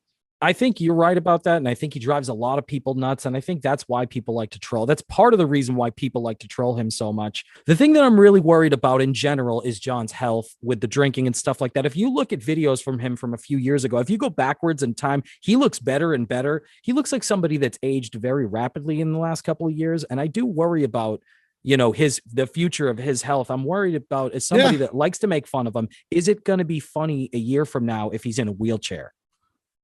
Yeah. But now to say something, positive on the Howard Stern show, Jackie Martling, the absolute best. I've run into him over the years, and he's when I saw him, he was as much of a sweetheart then as he was when I worked with him. I love Jackie. He's just a great guy. Baba Booey. I liked Gary a lot. Gary's a good guy. Gary seems like a good dude for sure. Yeah. Tom Chiasano, piece of shit. Fred, Robin, and Tom Chiasano were the worst. Jackie Martling and Baba Booey were the best. And Howard was nice to me. The interactions I had with Howard was always great with me. I wish he had put his foot down and not let them fire me, because, he said it was out of his control. I don't believe that. If Howard wanted me to continue to work, I would have still worked there. But, it's like, that was one. Sal got caught jerking off at work and had to go through that whole thing with HR and all that. He kept his job. That. And that wasn't a joke or anything. He really got caught jerking off. And again, I love Sal, but he was able to keep his job. Meanwhile, I got fired. It was bullshit that they fired me. So that annoys me about Howard, but our interactions, my interactions with Howard were always great. He was nice to me. So Howard, Jackie, and Gary, great. Tom Chiasano, Robin, and Fred, fuckheads. You're friends with Sam Tripoli, who is currently in an extremely intense and real feud with Mike David of Redbar. Mike and Sam have gone back and forth, but it seems like Mike is currently escalating the feud. If you could say anything about this, what would you say? I don't give a shit. It's like, I love Sam. He's a great guy. Sometimes I see people online saying, talking about his comedy, that he's not a good comic. Those people have never seen Sam Tripoli do stand-up. I've seen Sam do stand-up, and he is an excellent comedian. He is very, very fucking funny. I like Sam a lot. I think he's a cool guy. I love Sam. He's a great guy. And I don't know how we ever engage with Redbar. It seems like Redbar shits on everybody, and most people just ignore him. And then for some reason, some people take the bait, and then it just gets worse. And now you're involved again in middle school. And it's obvious what Redbar is doing. He's, creating a name for himself by shitting on all of these sacred cows, basically. It's like, oh, you can't make fun of that person. Can't make fun. So he's doing what comics are supposed to do, but he's not really funny, in my opinion. I don't watch his show, but I have seen some of it because I was curious, like, what is this guy all about? And my God, it seems like to make one point, it takes him forever. It's just laborious. And an extremely long show. It's like 6-7 hours long. I like the clips on YouTube because some of his bits are funny, but it's he's somebody where the thing that I really like about his show is his production. He's amazing. I was just about to say that. The one thing I could say is the production value, the way his set looks is better than everybody else's. It's the best. Set. He's taking these fucking people to set building school, and these podcasters, I think a lot of them are kind of jealous of the set, but nothing's stopping everybody else from improving their stuff. So I feel like, well, that's a good thing for people to, you know what I mean? Sort of set sort of a precedent of like, oh, maybe people could raise the bar. I just don't care about it. I don't care about these feuds and the arguing and all of it. I just don't care. But Sam's a friend of mine, so of course I'm going to be on Sam's side. You know, of course, and that's cool. I'm ride or die. you know? Well, you're a good friend to stand by him. I think that's really cool. Do you? Same thing with Maddox. I love Maddox, and I'm ride or die with Maddox too. I just when people start talking about these feuds, and I just don't care. It's just like such childish nonsense. Just live your life, man. Worry about yourself. Don't worry about other people. It doesn't matter. You know, if people are making you, if you're reacting to what people are doing and you're blaming them for it, then you really need to get Sam Harris's Waking Up app. You need to start practicing mindfulness. You need to realize that when nobody is making you feel a certain way, it's you can react to these things, or you can let them flow over you like waves crashing over a rock. You can either be the rock and learn equanimity in your life, or you can start to identify with every thought and feeling that makes itself known in consciousness and get torn up by it. That's what you learn from mindfulness practice is equanimity. You know, you've got a tree with branches and leaves, and the thoughts and sounds and feelings, emotions that emerge is the wind blowing those leaves. And you want to be the trunk of the tree that understands equanimity, that is still and just observing all of these things as they wash over you and wash back away without you confusing those thoughts with who you are. And is that Confucius? It's Sam Harris. It's mindfulness. I'm just kidding. I know. I'm just kidding. And it's stoicism, right? It's the two best things I think I ever did in my life was meditation practice and jiu-jitsu. And if more people did those two things, they probably would be less involved with people like Redbar or anybody else that wants to feud with them, you know? So you agree with Sam that nothing in comedy should be off limits? Nothing should be off limits, but I also agree, like I said, with George Carlin, that there's no such thing as bad words, only bad intentions. And sometimes, I don't know what Redbar's intentions are.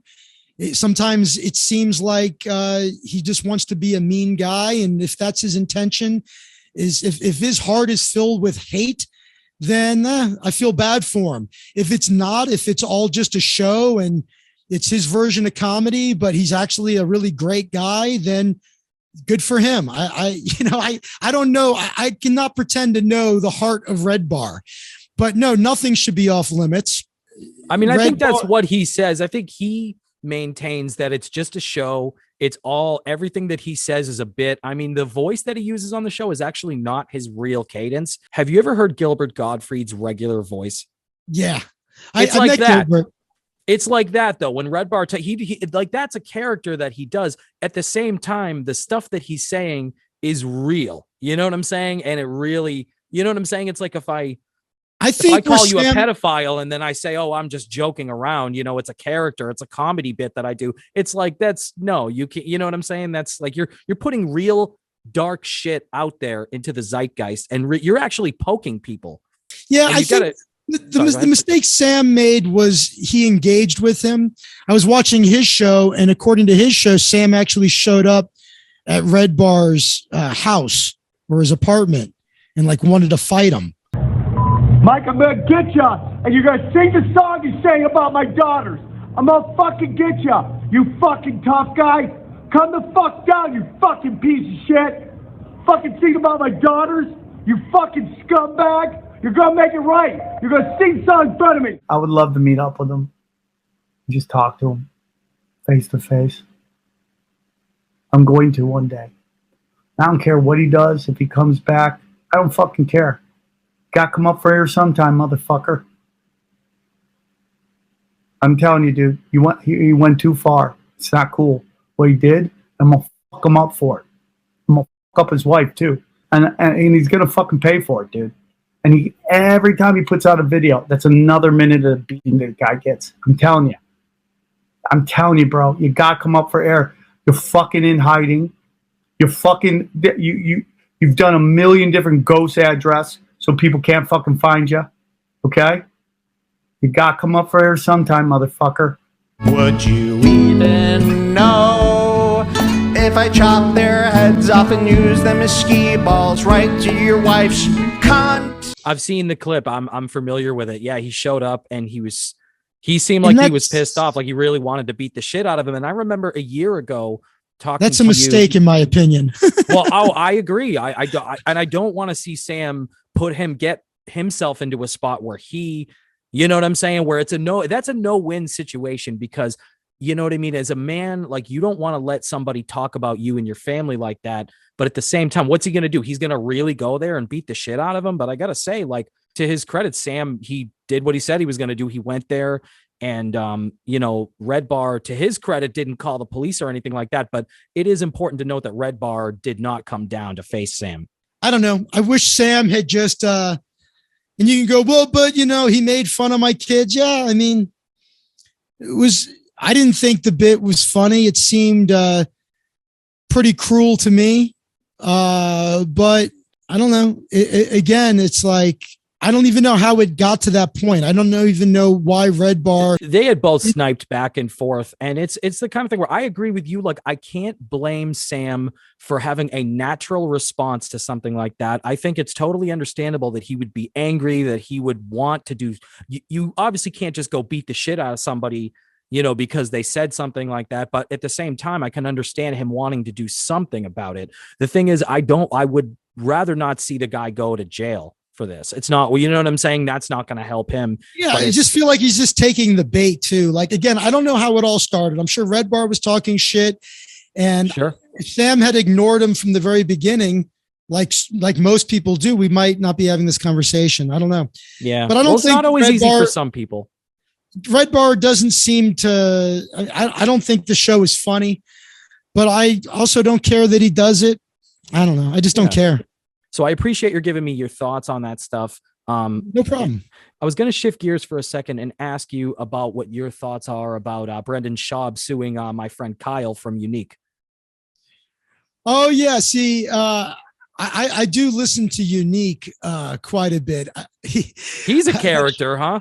Yeah, I like that show. I like Kyle. Yeah. The one of the reasons I like it is mostly I'll fast forward to get to the clips that are things behind the paywall that I don't pay for. So it's like I get to see, Kumia and, Gavin McGinnis talk. And I'm like, I never would have seen this if Unique wasn't playing it. Brendan Schaub suing him. Silly. It's silly, dude. Like, I don't know. I don't even know what he's suing him for. He's trying to sue him for playing his material or something. I think it's copyright infringement. Yeah. It's silly in my opinion. I don't know why Brendan's doing it. I think it would set a terrible precedent for YouTubers though, if he does win the suit. You know what I mean? And he's probably not going to win. Yeah, I hope not. I mean, Kyle doesn't seem like the kind of person who would, like he would back down. He's not. He's got a lawyer. He's fighting it. But it's just one of those things. I would like to actually get Kyle back on the channel. I've interviewed Kyle before, but I'd like to have him back on after that bullshit is all dealt with, so that maybe he can actually have a chance to talk about it. You're rich and famous. Like, why are you spending your time on this? I'm just surprised that he even responded to him, or that he would even know who Kyle is. And nothing against Kyle, but I'm saying you're talking about a guy with 20,000 subs on YouTube versus somebody that's on Joe Rogan, you know what I mean? Versus somebody who's associated with Joe Rogan. Brendan doesn't seem like a real, he seems like an insecure guy. You know, he hasn't been doing comedy very long. He's gotten very lucky, and there's nothing wrong with getting lucky. I don't fault someone for that. Sure, yeah. But it's like he's kind of like Stuttering John in that he's detached from reality. I think I think it was Tom Segura recently was talking about like, I don't want to be one of those guys that, you know, does his set and then comes backstage and says, "Hey, what a great audience," while everybody's going, "Jesus, do you not know you just bombed?" It's like, are you that oblivious? You know what I'm talking about? That clip? Yeah. No, you got to be able to read the room sometimes. Have a little self-awareness, you know? That's what I'm saying. I don't think Brennan's the most self-aware guy. I think I think there's a lot of ego there. I think he thinks very highly of himself. And he probably thinks better of himself as a comedian than he probably should. But that's okay. I also don't care. It's like, all right, God bless you, man. You're rich, you're famous, you're having a good time, you're happy, cool. But I feel like happy people shouldn't be suing other YouTubers. It's like, if you're a happy dude, man, then why are you worried about this? Why are you engaging in this negative thing? I don't know. So another thing that I wanted to ask you that kind of touches on this point is, as a comedian, as somebody who's entrenched in the entertainment industry, do you think, is there sort of a comedian's code where comedians generally don't really want to trash other comedians? The comedians who do trash one another are usually open micers and people who are insecure. You know, when I was starting out, you would have these open micers that would make fun of Carrot Top. He was like the de facto guy people made fun of. And it was like, dude, you're an open micer. Carrot Top is being paid millions of dollars doing 2 shows a day, 5 days a week in Vegas. Like, who are you? Like, and a lot of that comes from insecurity. And I don't think it's like a code of not talking shit about people. I think when you get to a certain level, you're just concerned with your own career and you're secure enough in what you're doing that you're not going to spend your time trashing other people. It's like I said, you know, think what you want about Brendan's comedy, but who cares? It's like, I got my own jokes to write. I got my own shows to try to book. I got my, you know, why spend any effort on that when I've got so much work I got to do on myself and on my act and on my life?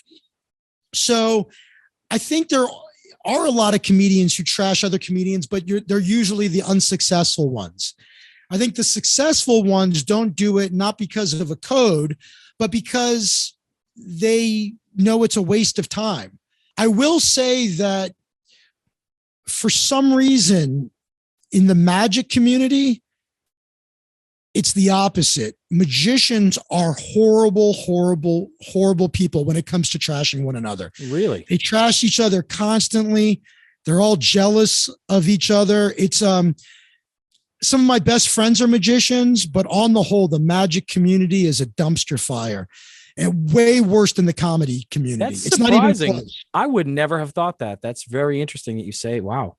Not even close, dude. Shit. The attitudes of magicians, I think it's a personality type. I think a lot of magicians are, you know, socially awkward people who, when they're kids, they learn a trick and then they realize they get some positive attention. And so they get into magic and it becomes a crutch that they hide behind in most of their social situations because they just are socially awkward people who are really insecure. I was going to ask you a totally off topic question because I remember a conversation we had about a year ago when I was on your show where I asked you if you had ever tried the fast food fried chicken chain Jollibee. Have you ever gotten a chance to get some Jollibee? No. Oh, you got to get yourself some fucking Jollibee. They have them out in LA. They do? Yeah. Do you remember when I told you about it? It's a Filipino-based fast food fried chicken chain. Best fast food fried chicken you ever ate in your life. Okay, I've never had a bad meal. All right, I'll try it. I'll check it out, man. And they put it with this gravy. It's called Chicken Joy. They call their chicken Joy. They serve it with this gravy, white rice. I'm trying to think.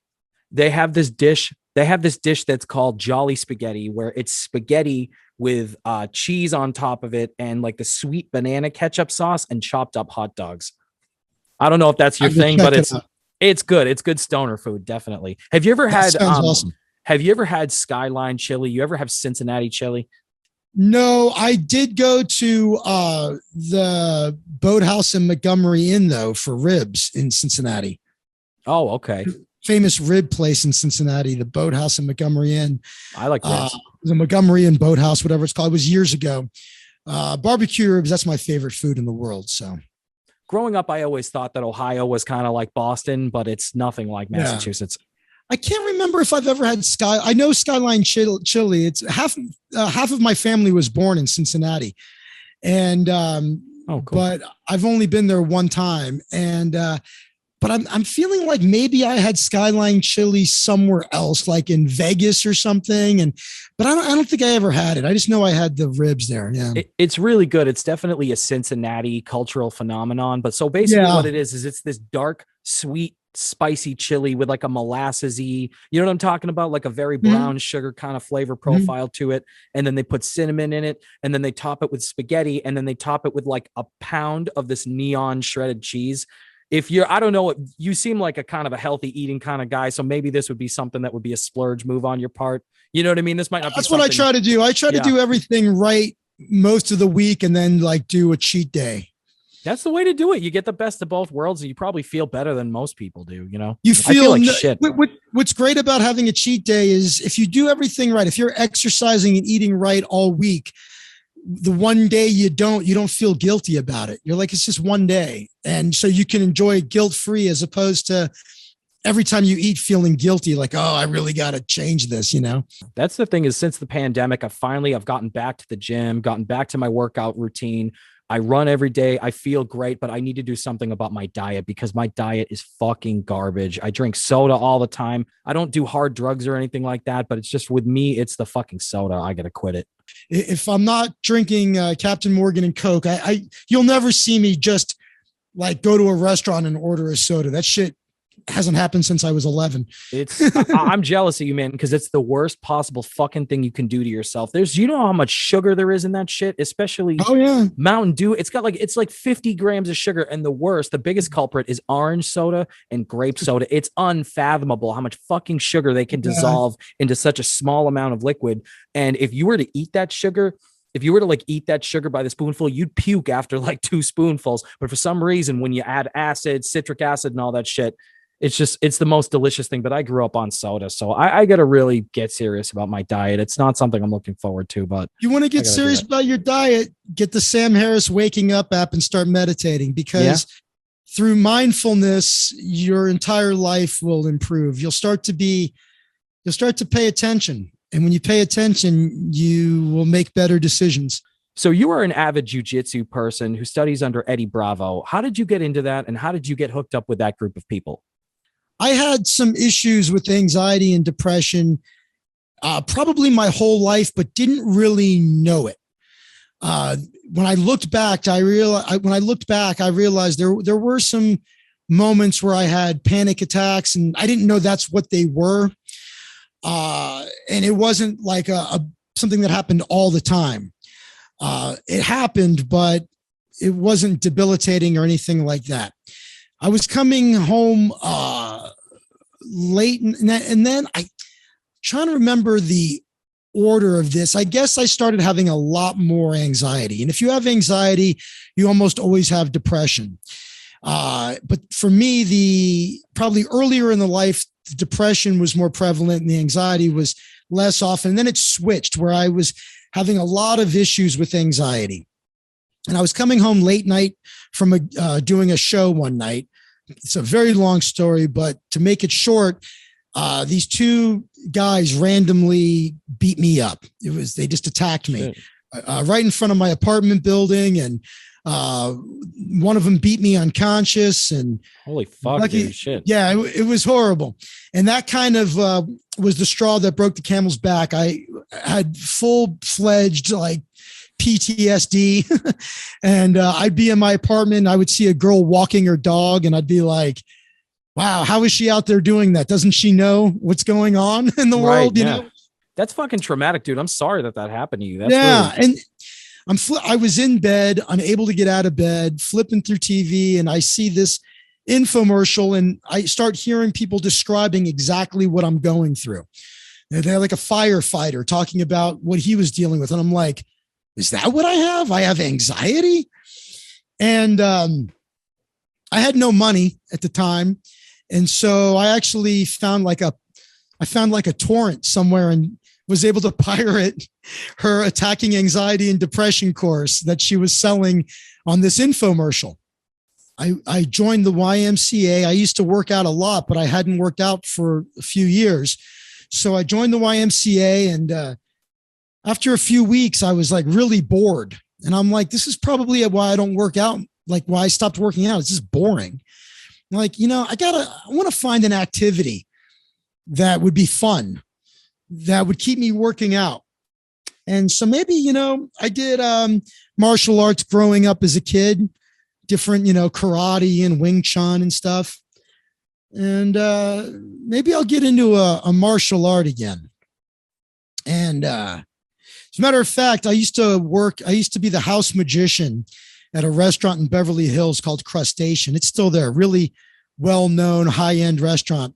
And there was this group of stuntmen that used to come in and hang out at the bar and check out the band. And one of these guys they were all great guys. And this guy was used to be a professional boxer. He was like the number 10 heavyweight in the country. Like I think in Larry Holmes's era, he was on the cover of Sports Illustrated. This guy, he was a heavyweight.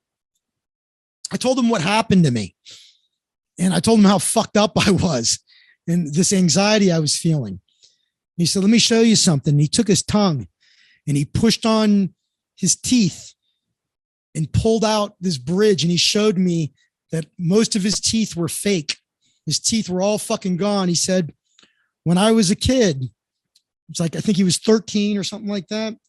He said, these group of kids jumped him and beat him severely, knocked out a bunch of his teeth. And he was traumatized. And then he got into boxing as a result of it. And he said, I know how you feel. I was traumatized from getting beaten up too. And he's like, this is what I'm going to tell you. Sometimes some of the worst things that happen in your life lead to some of the best things in your life.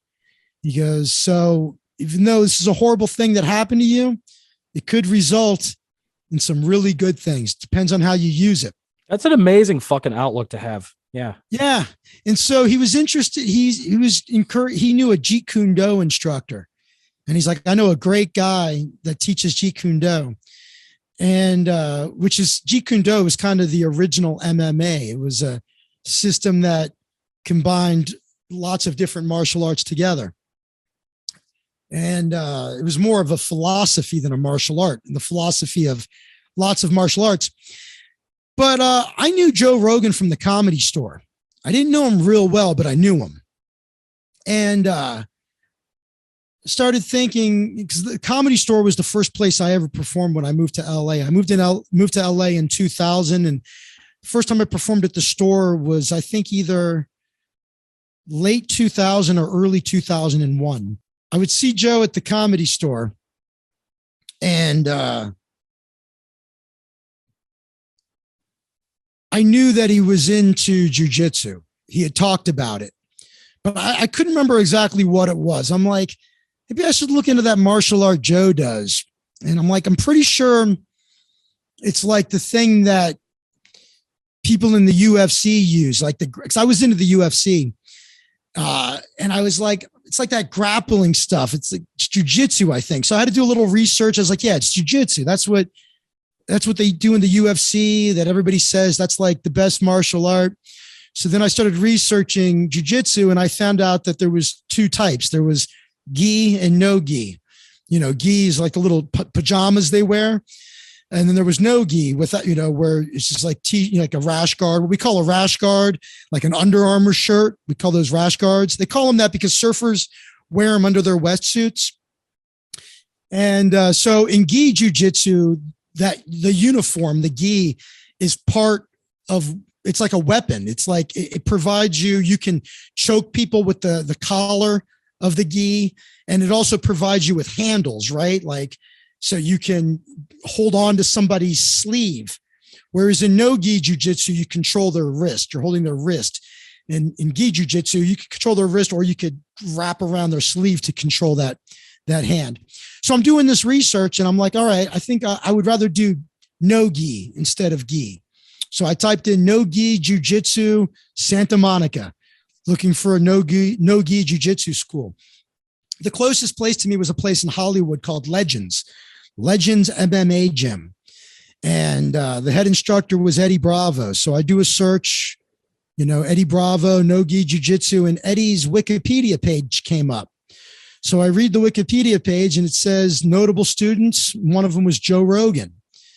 And then it said that he was a big advocate of cannabis, that, staunch defender of cannabis and its legalization. I'm like, wait a minute. There's a jujitsu instructor that likes weed and it happens to be the same place Joe goes. I'm like, if I go, at least I know one person there already. So that's pretty cool. And Joe's been talking about it, since I've met him. He keeps talking about how great it is. I wasn't sure what Joe was talking about until I'm like, this must be the place. So I went to sign up. You had to either have a year of experience prior to joining, or you had to take 3 private classes with one of Eddie's brown belts. Eddie had never given out a black belt at this point. This was I joined in 2007. His 2 highest ranking students were Brent Littell and Scott Einstein Epstein. They were brown belts. I didn't know one from the next. So whoever answered the phone gave me their numbers. I just called the first one, which was Brent, scheduled my 3 private one-on-one classes. I did the first class. I had never done anything like this before. And after that first class, I wasn't sure I could do it. It was brutal. But I went back for the second class, and it was just me and one other guy doing this class with Brent. And went to the second class, still wasn't sure. I'm like, let me just do these 3 private classes I paid for. I don't know if I can do this though, man. And then I get to the third class. The other guy who was in that class with me didn't show up. And he was much younger than me, really athletic, was doing way better than I was, but he didn't show up. And Brent was like, yeah, it's just you and I today. And I did that class. And he's like, all right, you can join Eddie's class now. So I was like, all right, I'm going to try to stick with this. And so I started going to the classes and found out years later, Brent and I are good friends. He told me, he said, at the time that you joined, UFC was getting really popular. He said, we had a lot of people that wanted to join the gym. So those 3 private classes were meant to be really, really brutal because it was a way to screen out people who didn't really want to be there. Yeah. And I was like, wow, did you ever think I'd make it? Because I had 0 athleticism. I'm full of anxiety. I had stopped eating. My anxiety was so bad, I was barely eating. The very first jiu-jitsu tournament I entered was a 9 months and under division for white belts. And I think I weighed 135 pounds or something like that, which I'm 5'11", man. I'm not right now. I need to lose 10 pounds right now. I'm 175, but my best weight is 165. That's like my most comfortable weight. Although the last time I competed, it was 155 pounds, but that's where I belong, between 155 and 65. I'm a little heavier than I want to be at the moment. Used to have panic attacks, sparring all the time. I'd be sparring with people and I'd say, you have to give me a second. And I'd have to take like a minute to calm myself down and then go back to it. And so I got into it as a form of exercise to try to conquer my anxiety and depression. That's great. And then eventually another piece of advice from that course I got was, the course was great and it was all based on cognitive behavioral therapy. And at some point I went to a therapist, found an amazing therapist who basically saw me for free. And she couldn't believe how great that course was. Because when I told her what I was working on, what I had learned, it was basically all the same stuff I was doing in therapy, but it helped to actually have a person, talk therapy is really beneficial because it's basically a way of thinking out loud. And there's a lot of proven benefits to that. Do you find podcasting to be therapeutic? I feel like in a lot of ways it's therapy. It can be, yeah. I tend to use it more as a brainstorming thing to like try to develop material that I could use on stage. It's kind of, for me, my stream, for a lot of years I've done it, it's just been basically a one-man open mic where I ramble incoherently. And if I get lucky, maybe I say one thing in the hour that could be funny that I could use on stage, you know? Well, I enjoy it. And that's what a lot of the comics do when they go to the Comedy Cellar. They're working out, you know what I mean? It's evolving. They let their bits kind of breathe and evolve. And then they see the audience reaction, get other people I don't like to go up on stage with nothing. So I'd like to have some ideas and then kind of maybe use my podcast to try to articulate those ideas. And if people in the chat room are LOLing, then I'll make a note of it. Then I'll go on stage and I'll try it again and see if it works. And if it feels right, if it's working, I keep developing it. If it doesn't, then I just give up on it. You know, I just go, fuck it. If things don't work right away, I generally speaking, just give up on them. I like stuff that kind of just works out of the gate, and I'll develop it and make it better, but there needs to be something pretty close to the beginning. But, you know, it's crazy is I used to smoke a lot of weed because it helped with the anxiety. And I think it really did help for a long time, but at some point it took a turn on me and started causing the anxiety. So I pretty much quit smoking pot. You might, you know, now really you quit smoking? Yeah. You might find me smoking. I mean, dude, I used to smoke every day, all day and night. I smoke weed every day. So I totally get that, you know? So one of the things that started happening is I would wake up, I would smoke a few bowls. And then at some point I would get this insane amount of nausea. Like I was about to puke, and then it would only take a minute or two and it would go away. Turned out that you look it up online, I forget what they call it, but that happens with a lot of heavy pot users. When you're smoking all day and night, every day for years, you can develop these adverse reactions. And I think through the meditation, dude, you know, nothing has to, like you don't. I'm just saying, because I'm a pothead, so I hope this doesn't happen to me. That's all. But here's what I was going to say. It might happen to you, but so many potheads go through the same thing where they smoke all the time and then they stop smoking and then they just do it. It's not like I made a concerted effort, like I've got to use willpower and quit. It was more just like, I'm just not going to smoke today. And then it just kept, I'm just not going to smoke today either. And oh, wow. Now, dude, I have zero anxiety, zero depression. And I think a big part of it was quitting smoking.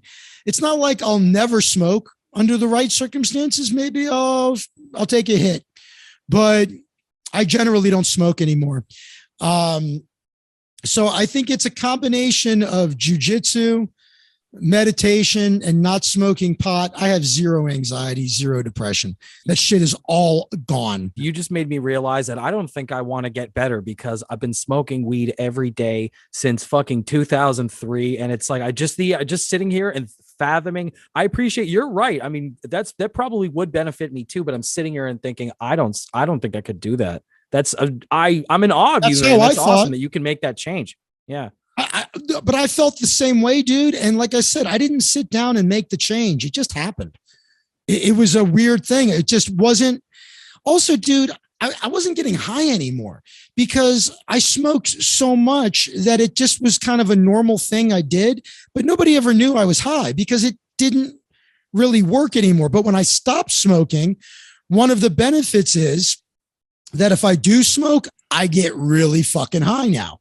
And that's all I need, 2 or 3 hits. And now I'm high as a kite and I can enjoy the concert or the movie or whatever. Nice. It's just, so yeah, the amount of money I save. And like I said, I realized that it was actually in the beginning, it helped with the anxiety. And I can honestly say that it helped me get through those tough days. But at some point it became the cause of the anxiety. If you're not going to get high, it's like, what's the point? Yeah.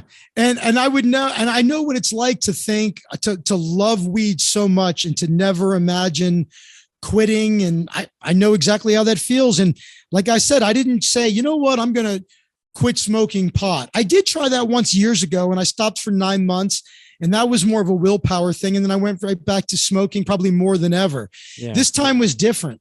This time it was just, I'm not going to smoke today. I don't know why. I'm just not going to.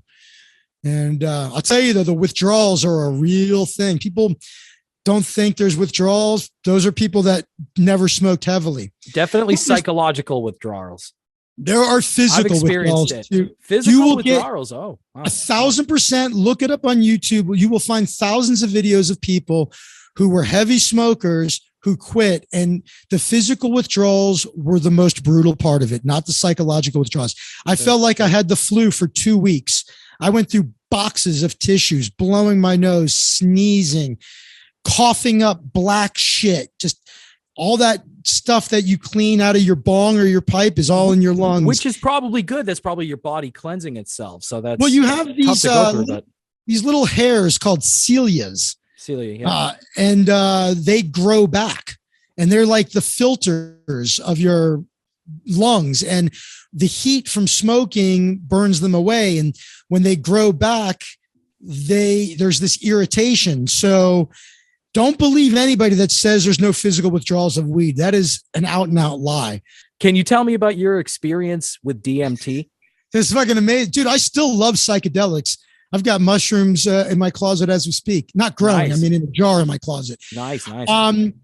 My first time ever doing DMT, I did it on my live stream. A friend of mine brought it over. Is that shit still up there? I got to watch that. I have it somewhere, but I streamed myself live doing it. And really? Yeah, it was amazing. An amazing experience. I thought I was dead when I did it. I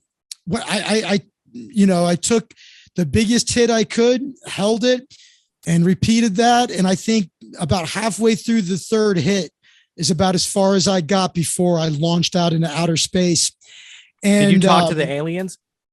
I did not get to talk to the aliens. But what happened was, my experience was, all of a sudden I felt like I was kind of getting this like tunnel-like effect.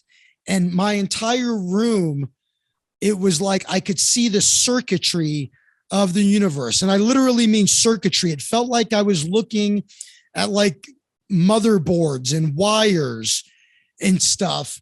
And then all the kaleidoscope of colors, that I was going through this tunnel of this kaleidoscope of colors and circuitry. Like I could see what the universe was made of. And then I came to this resting spot where I was in a room where everything was quiet, and it was a very simple room, and everything in the room was made up of very sharp geometrical shapes. Like the table looked very square. There was a chair that was just very and it was like a cartoon room. And I felt like my consciousness was residing in one of the walls of this room, and I could communicate telepathically with loved ones who had passed away. And I had this realization that I was dead. And I was like, oh shit. The same thing happened to me. I've not to interrupt you, but I've done DMT as well. I remember when I did it, it was January 16th, 2011. And it is one of the most terrifying fucking experiences, but what an eye-opening experience. And it's scary because as I sit here listening to you describe your experience, it brings me back. And I know your brain kind of blocks out, you don't have complete total recollection of what happens when you're on DMT. But as I hear you describe it, or if I hear Joe Rogan talk about his DMT experiences, and that's what scared me more than the experience itself, is the sense that you hear someone else talk about it and you think to yourself, this could be more real than the reality that I consider to be reality. No, it's fun. It's just terrifying. Isn't it fucking terrifying though, when you hear somebody else explain essentially what you have experienced yourself? Yeah. And I was 100% convinced I was dead. And I felt like, oh, did I fuck up? Because I still have things I want to do. And but I guess, and it felt like I was like, my consciousness was in this like waiting room. And like, maybe like I could get on the ride again at some point in the future, like a reincarnation kind of thing. Like well, I guess I'm going to hang out here for a while. And then maybe at some point I'll get to inhabit a body again. But I was pure consciousness. And what was the scary part was that I felt trapped in the wall of this room. Like I can't move anymore. That all I am now is thoughts. And these thoughts are constricted to this one area of this room. Like the chair over there, it's inhabited by somebody else's consciousness, and the table is inhabited by somebody else's. My place is the wall. It was bizarre. And then as I came out of it, when I started it, I lined up a few different tracks of music that I thought would be pleasant to have on while I did it. And as I was coming out of it, one of those songs was playing, and my buddy that had come over and gave me the DMT, he was a big fat guy, and he was kind of like dancing a little bit in his chair, and he looked kind of like a psychedelic Grimace, Grimace from McDonald's. Yep. Oh, I do. Thing. He kind of looked like that, and he was all happy. And as I'm starting to come out of it, I'm like, hey, am I okay? He's like, dude, you're beautiful. You're perfect. Everything's good. I'm like, am I alive? He's like, yeah, you're alive. And then everything came back, and I'm like, holy shit. And then I just had to I also remember feeling like I was going to pass out. Like I was on the verge of passing out when I did it. When I did it, I thought I was dead too. And I remember just talking to my friend, and I instantly felt like I was a ceiling fan. Like I was spinning around on the ceiling, and there was this intense hallucination that I was going through, where there was this, everything, including me and the universe, were one, and everything turned into this intense system of colors, and I was a part of it. And then all of a sudden I had this weird, like it was I'm trying to think, it was like a deja vu feeling, like I had been there before, but then it was like I was communicating telepathically. Like you said, I was communicating telepathically with an alien from another dimension, or some kind of an entity, or machine elves. Have you ever heard what's his face? Have you ever heard Terrence McKenna talk about DMT? Yeah. That is what frightened me the most, because I feel like he's somebody, besides Rick Strassman, I feel like Terrence McKenna is probably the best authority on DMT. And to listen to him, he sounds like somebody that maybe he did it a little too much, because sometimes listening to him talk about it, it's, you know what I mean? It sounds almost like he understands that universe now more than this universe. Yeah, I'll tell you, my DMT experience, at least I expected to have a trip. The craziest thing that happened to me was many years ago. I got hired to do magic at a cannabis trade show. And it was like any other trade show where you would go to different booths, and they would give you different, they had different goodie bags, like giveaways, swag, right? So you'd have your big bag, and you'd go up to like the High Times booth, and they'd throw you a free High Times magazine and a sticker. And you go to this person's booth, and they gave you some free shit, right? It's like any other trade show you would go to, but it was for the cannabis industry. Good. That sounds like the one to go to. It was awesome. Yeah. It was called, it doesn't exist anymore. It used to happen at the Stardust, which is no longer there. And it was called, I think it was called the Champs Show. And Champs, I'm sure, was an acronym for something. But one of the booths I went to was the Purple Salvia booth. I remember Purple Salvia. That was some intense shit. Yeah. They gave me a free thing of Salvia, and I threw it in the goodie bag, and I didn't know what Salvia was. Shit. I was at a friend's house, and we're sitting around in his living room, and he goes, "Hey man, that bag over there, don't smoke that. That's not weed. That's Salvia." And I said, "What's the big deal with Salvia?" So I had thought I had smoked Salvia at that show, because there was this guy that they had some like high-tech bong, and he had me try out the bong. And when I did, I got this real rush from it. And I thought that it was Salvia, and it might've been some really weak Salvia or tobacco. I don't know. It wasn't, maybe there was residue or something like that. It wasn't residue, but it was whatever I smoked. It was it didn't have a strong, it gave me like a rush, but I thought that it was Salvia. And I'm like, oh, I smoked that shit. It's no big deal. He's like, go ahead, have at it. So I pack up my friend's bong with Salvia, take this huge hit, and had no idea that I was about to trip balls harder than ever. So I smoked this, and all of the sudden, and my friends were all around me, I suddenly felt like I was sitting on the edge of scaffolding, like you would see those old pictures of construction workers on skyscrapers walking along the scaffolding. Yes. I was sitting on a piece of scaffolding with my feet dangling over, looking down, and I'm really on my friend's couch. And I'm like, oh shit. So I'm grabbing the edge of the couch, like looking around like, oh my God, it's a very short trip. Businessman. It wears off. And all my friends are looking at me. They're like, holy fuck, are you okay? I'm like, oh my God.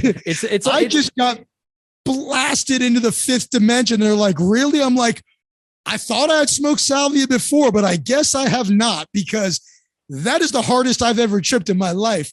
So one by one, each of my friends all took a turn, and we all watched each other like go, what the fuck? And so then I went home and found my goodie bag from the trade show, and it had the purple Salvia, which was a really strong version. And I did it several times. And those Salvia trips stayed with me for like months. There was a taste to it that I could never like get balloons. It's like burning balloons and smoking balloons. That's what I remember from it. Cause I've had the regular Salvia and the purple stuff. The purple stuff tastes better. It's less gross, but it's remember that it was this taste that I couldn't get rid of for like weeks. Like I tripped balls, but I couldn't get and then finally the taste of it went away, but it was like weird. What about the taste of DMT? That's something that has a really fucked up taste to it. Yeah, but it didn't stay with me though. The Salvia, like it was literally weeks. I'm like, am I ever going to have my normal taste sense back? Because it just, for whatever reason, it just stuck with me. Wow. But yeah, Salvia, it is gross. I don't know if you could still just buy it. Like you used to be able to go to Venice at the head shops, and they just openly, you could buy Salvia, and it was crazy. It's like this shit makes you trip harder than anything, and you can just walk in and buy it. And it's a very physical trip too. If I could tell you, can I tell you a quick story? So I tried Salvia. I remember it was back in 2006, and this was long. I'm dating myself here because this was long before marijuana. It was still not even decriminalized in Massachusetts. So I remember going to the mass can rallies, basically Boston Hemp Fest. So I went there and I got some, and me and my friends tried it. And I remember we were standing around this box, and I was the first one to try it, and everybody was looking at me. So as soon as I smoked the shit, I look up and all my friends are looking at me, and they're going, Adam, how is it, Adam? How is it? Tell us about it, Adam. How are you feeling? And I'm like, guys, shut the fuck up. And I'm like, stop it. It was, blah, blah, blah, blah. And I didn't even know who they were. I forgot who I was.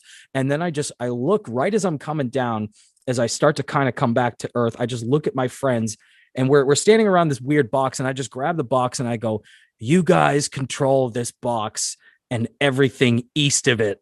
And they just look at me, what the fuck? Like, what are you even talking about? And I felt like gravity was going sideways. It was just an ineffable, indescribable trip.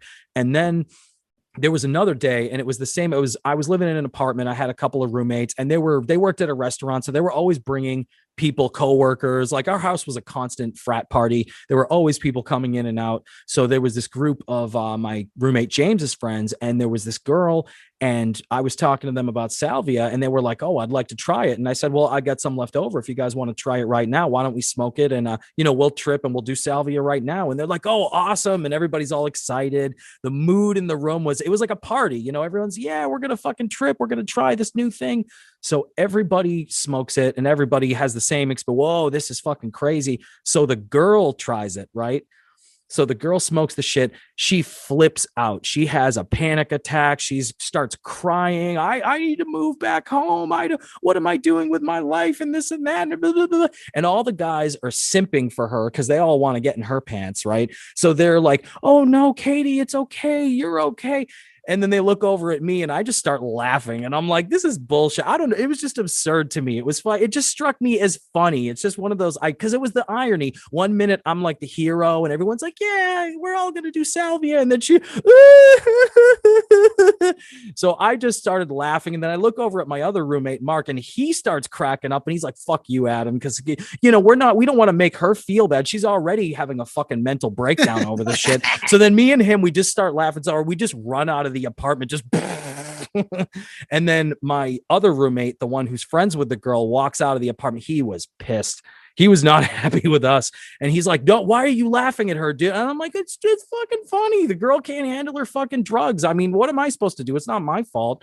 I didn't put a gun to your head and say, take the fucking drugs, Especially when it's harmless. It's like when people flip out on something that is harmless, it's kind of funny. Yeah, it wasn't like she was Mia Wallace fucking overdosing on heroin in my kitchen. Because then I would have gotten you know what I mean? Then I would have done something. I would have called somebody. Exactly. That's a totally different thing. Yeah. But he was 100%. So mad. My roommate was so mad. And he's like, I don't want her to think our opinion of her has changed. And I'm just like, I don't know what to tell you, dude. I'm sorry. Something's funny. I'm going to fucking laugh, So that was my Salvia story. So that Salvia is fucking intense. It really is. And all that shit, DMT. I like LSD because it's a lot more conducive. You could just take acid and go to the beach. And I used to go listen to Daft Punk all day. Remember back summer of 2012, I was tripping every weekend. I want to do some acid soon. I've never done acid. Mushrooms are my favorite. I love mushrooms. But I've done salvia, DMT, and shrooms, but I've never done mescaline or LSD. LSD is much more fun. I find it to be a cakewalk compared to the more intense psychedelic drugs. It all depends on your dosing. So what I would recommend is microdose, because I think microdosing on LSD is probably the best thing. And I used to friggin' I want to trip balls the first time I do acid. I want to, you know what I mean? But you'll be prepared for it. You won't have a problem. If you've done DMT, if you've done salvia, you will not. Acid, I don't think acid will be more than you can handle. You'll be able to handle acid. No, dude, I love tripping. I fucking love it. When I'm on mushrooms, the worst part about mushrooms is when it's coming to an end. That's why tripping is such a perfect word for it, because the end of a mushroom trip feels like the end of a vacation where you're like, yeah, it's such a great time. You didn't want it to end and it's coming to an end. When I'm on shrooms, I'm like, if I could feel this way all the time, I would feel this way all the time. And I love shrooms, it. I find the shroom trips that I've always done. The first time I ever took mushrooms, I didn't take a lot. I had such an intense trip. It kicked my ass. I forgot who I was. My friends I had a videotape of me tripping, and the whole time I was just, blah, blah, blah, blah, blah, blah, blah, blah. It was the most psychotic shit. And I had this breakdown where I was at my friend's house, and this was in 2004. So I was like 18 years old. It was the dead of winter. And I remember it was my first trip ever. So I remember just the middle of the night, it was probably 3:00 in the morning, and I'm at my peak. I'm absolutely, when you're peaking on fucking mushrooms, like how that is. So I'm at my friend's house and I'm in his living room and his parents are asleep. And I just start ripping pictures off the wall. And I'm like, what the fuck is this? What the fuck is going on? The pillow, the couch. And I'm just looking at the TV, this and that. And his dad just gets up and he's like, Adam, can you shut the fuck up? I'm trying to go to sleep. And I'm like, I'm sorry, Rich. I'm sorry. And I was apologizing to his dad for like 20 minutes. And I'm so sorry, Rich. I'm sorry. And my friend was like, dude, my he's already gone to bed. Like, don't worry about it. It was a scary experience, but it was awesome. But I had it all on tape, and then my friend lost the tape of it. So that's something, if I had that tape now, I would absolutely put it on my fucking YouTube channel. No, it's the most cringy thing in the world, but I would have to, just, for my audience. They deserve it. Yeah. That's funny. Thank you so much for coming on today, Zach. It was awesome. Thanks for having me. Do you have anything that you'd like to plug? No, man, just ZachWaldman.com if you need a magician. The other thing is my comedy magic career is different than a lot of people you see on YouTube, because I specifically do corporate events and private parties. I perform at a lot of celebrity parties, weddings and bar mitzvahs and corporate events like sales meetings and trade shows. So I'm in a little bit of a different world than like a club comedian. I do the clubs sometimes when I get booked, but there's just not as much money. They're more fun, but less money. So if you need and I can perform in a comedy club, I can be dirty. Corporate events, and you got to be squeaky clean. So if you need a comedy magician for a corporate event or a private party, I travel all over the country doing that. Just go to zachwaldman.com, fill out the booking request form, and I'll send you a proposal, and I'll come out to wherever you are and do a show for you. That's about it. I'm still a brown belt in Jiu Jitsu. I've been with Eddie since 2007. I'll be going to Jiu Jitsu tonight. So I've been with him, 15 years, I guess that is. My math is correct. And so I'm working on my black belt. My advice to you out there is do Jiu Jitsu and meditate. Good advice. Those two things will change your life for the better. That's awesome. Well, I think that's really good advice. Well, thanks again, Zach. It's always great talking to you. And I would love to have you back on the channel sometime for sure. And I always enjoy watching your streams and watching your content. So thank you very much for coming on today. It was great. Oh, no, man. Thank you for having me. And anytime you want to do this, let me know. Sure. I'm happy to do it whenever you want, my brother. So and then when I always do mine live, you come back on my show. It's been a while since you've been on. You could come on mine. We'll bullshit. Some people have said like, that's what I'm really missing is some kind of, a panel of people or a co-host or having guests on. But again, I usually use my stream more as like an open mic for myself, but come on sometime and join me on the live stream one day. For sure, man. I miss it. I definitely like it. And I would definitely love to come back on your show. Sounds good. And that's the other thing is my live stream is, unless I'm out of town or something, I do my live stream every Wednesday at 5 p.m. Pacific Standard Time. So I just do it once. I used to do it 4 nights a week. Now I just do it once a week, every Wednesday, 5 o'clock West Coast time. And so if anybody there wants to check out my live stream, you'll find me on YouTube. Just do a search for Zach Waldman on YouTube. You'll find my YouTube channel and I stream live there, and that's it. Sounds awesome, man. Well, I'll definitely be there. And we'll definitely have to do more crossover shit in the future. Sounds good. Awesome. Thanks for having me, pal. Have a great rest of your day. Yeah. Thanks for coming on. You too. Later. All right. Later.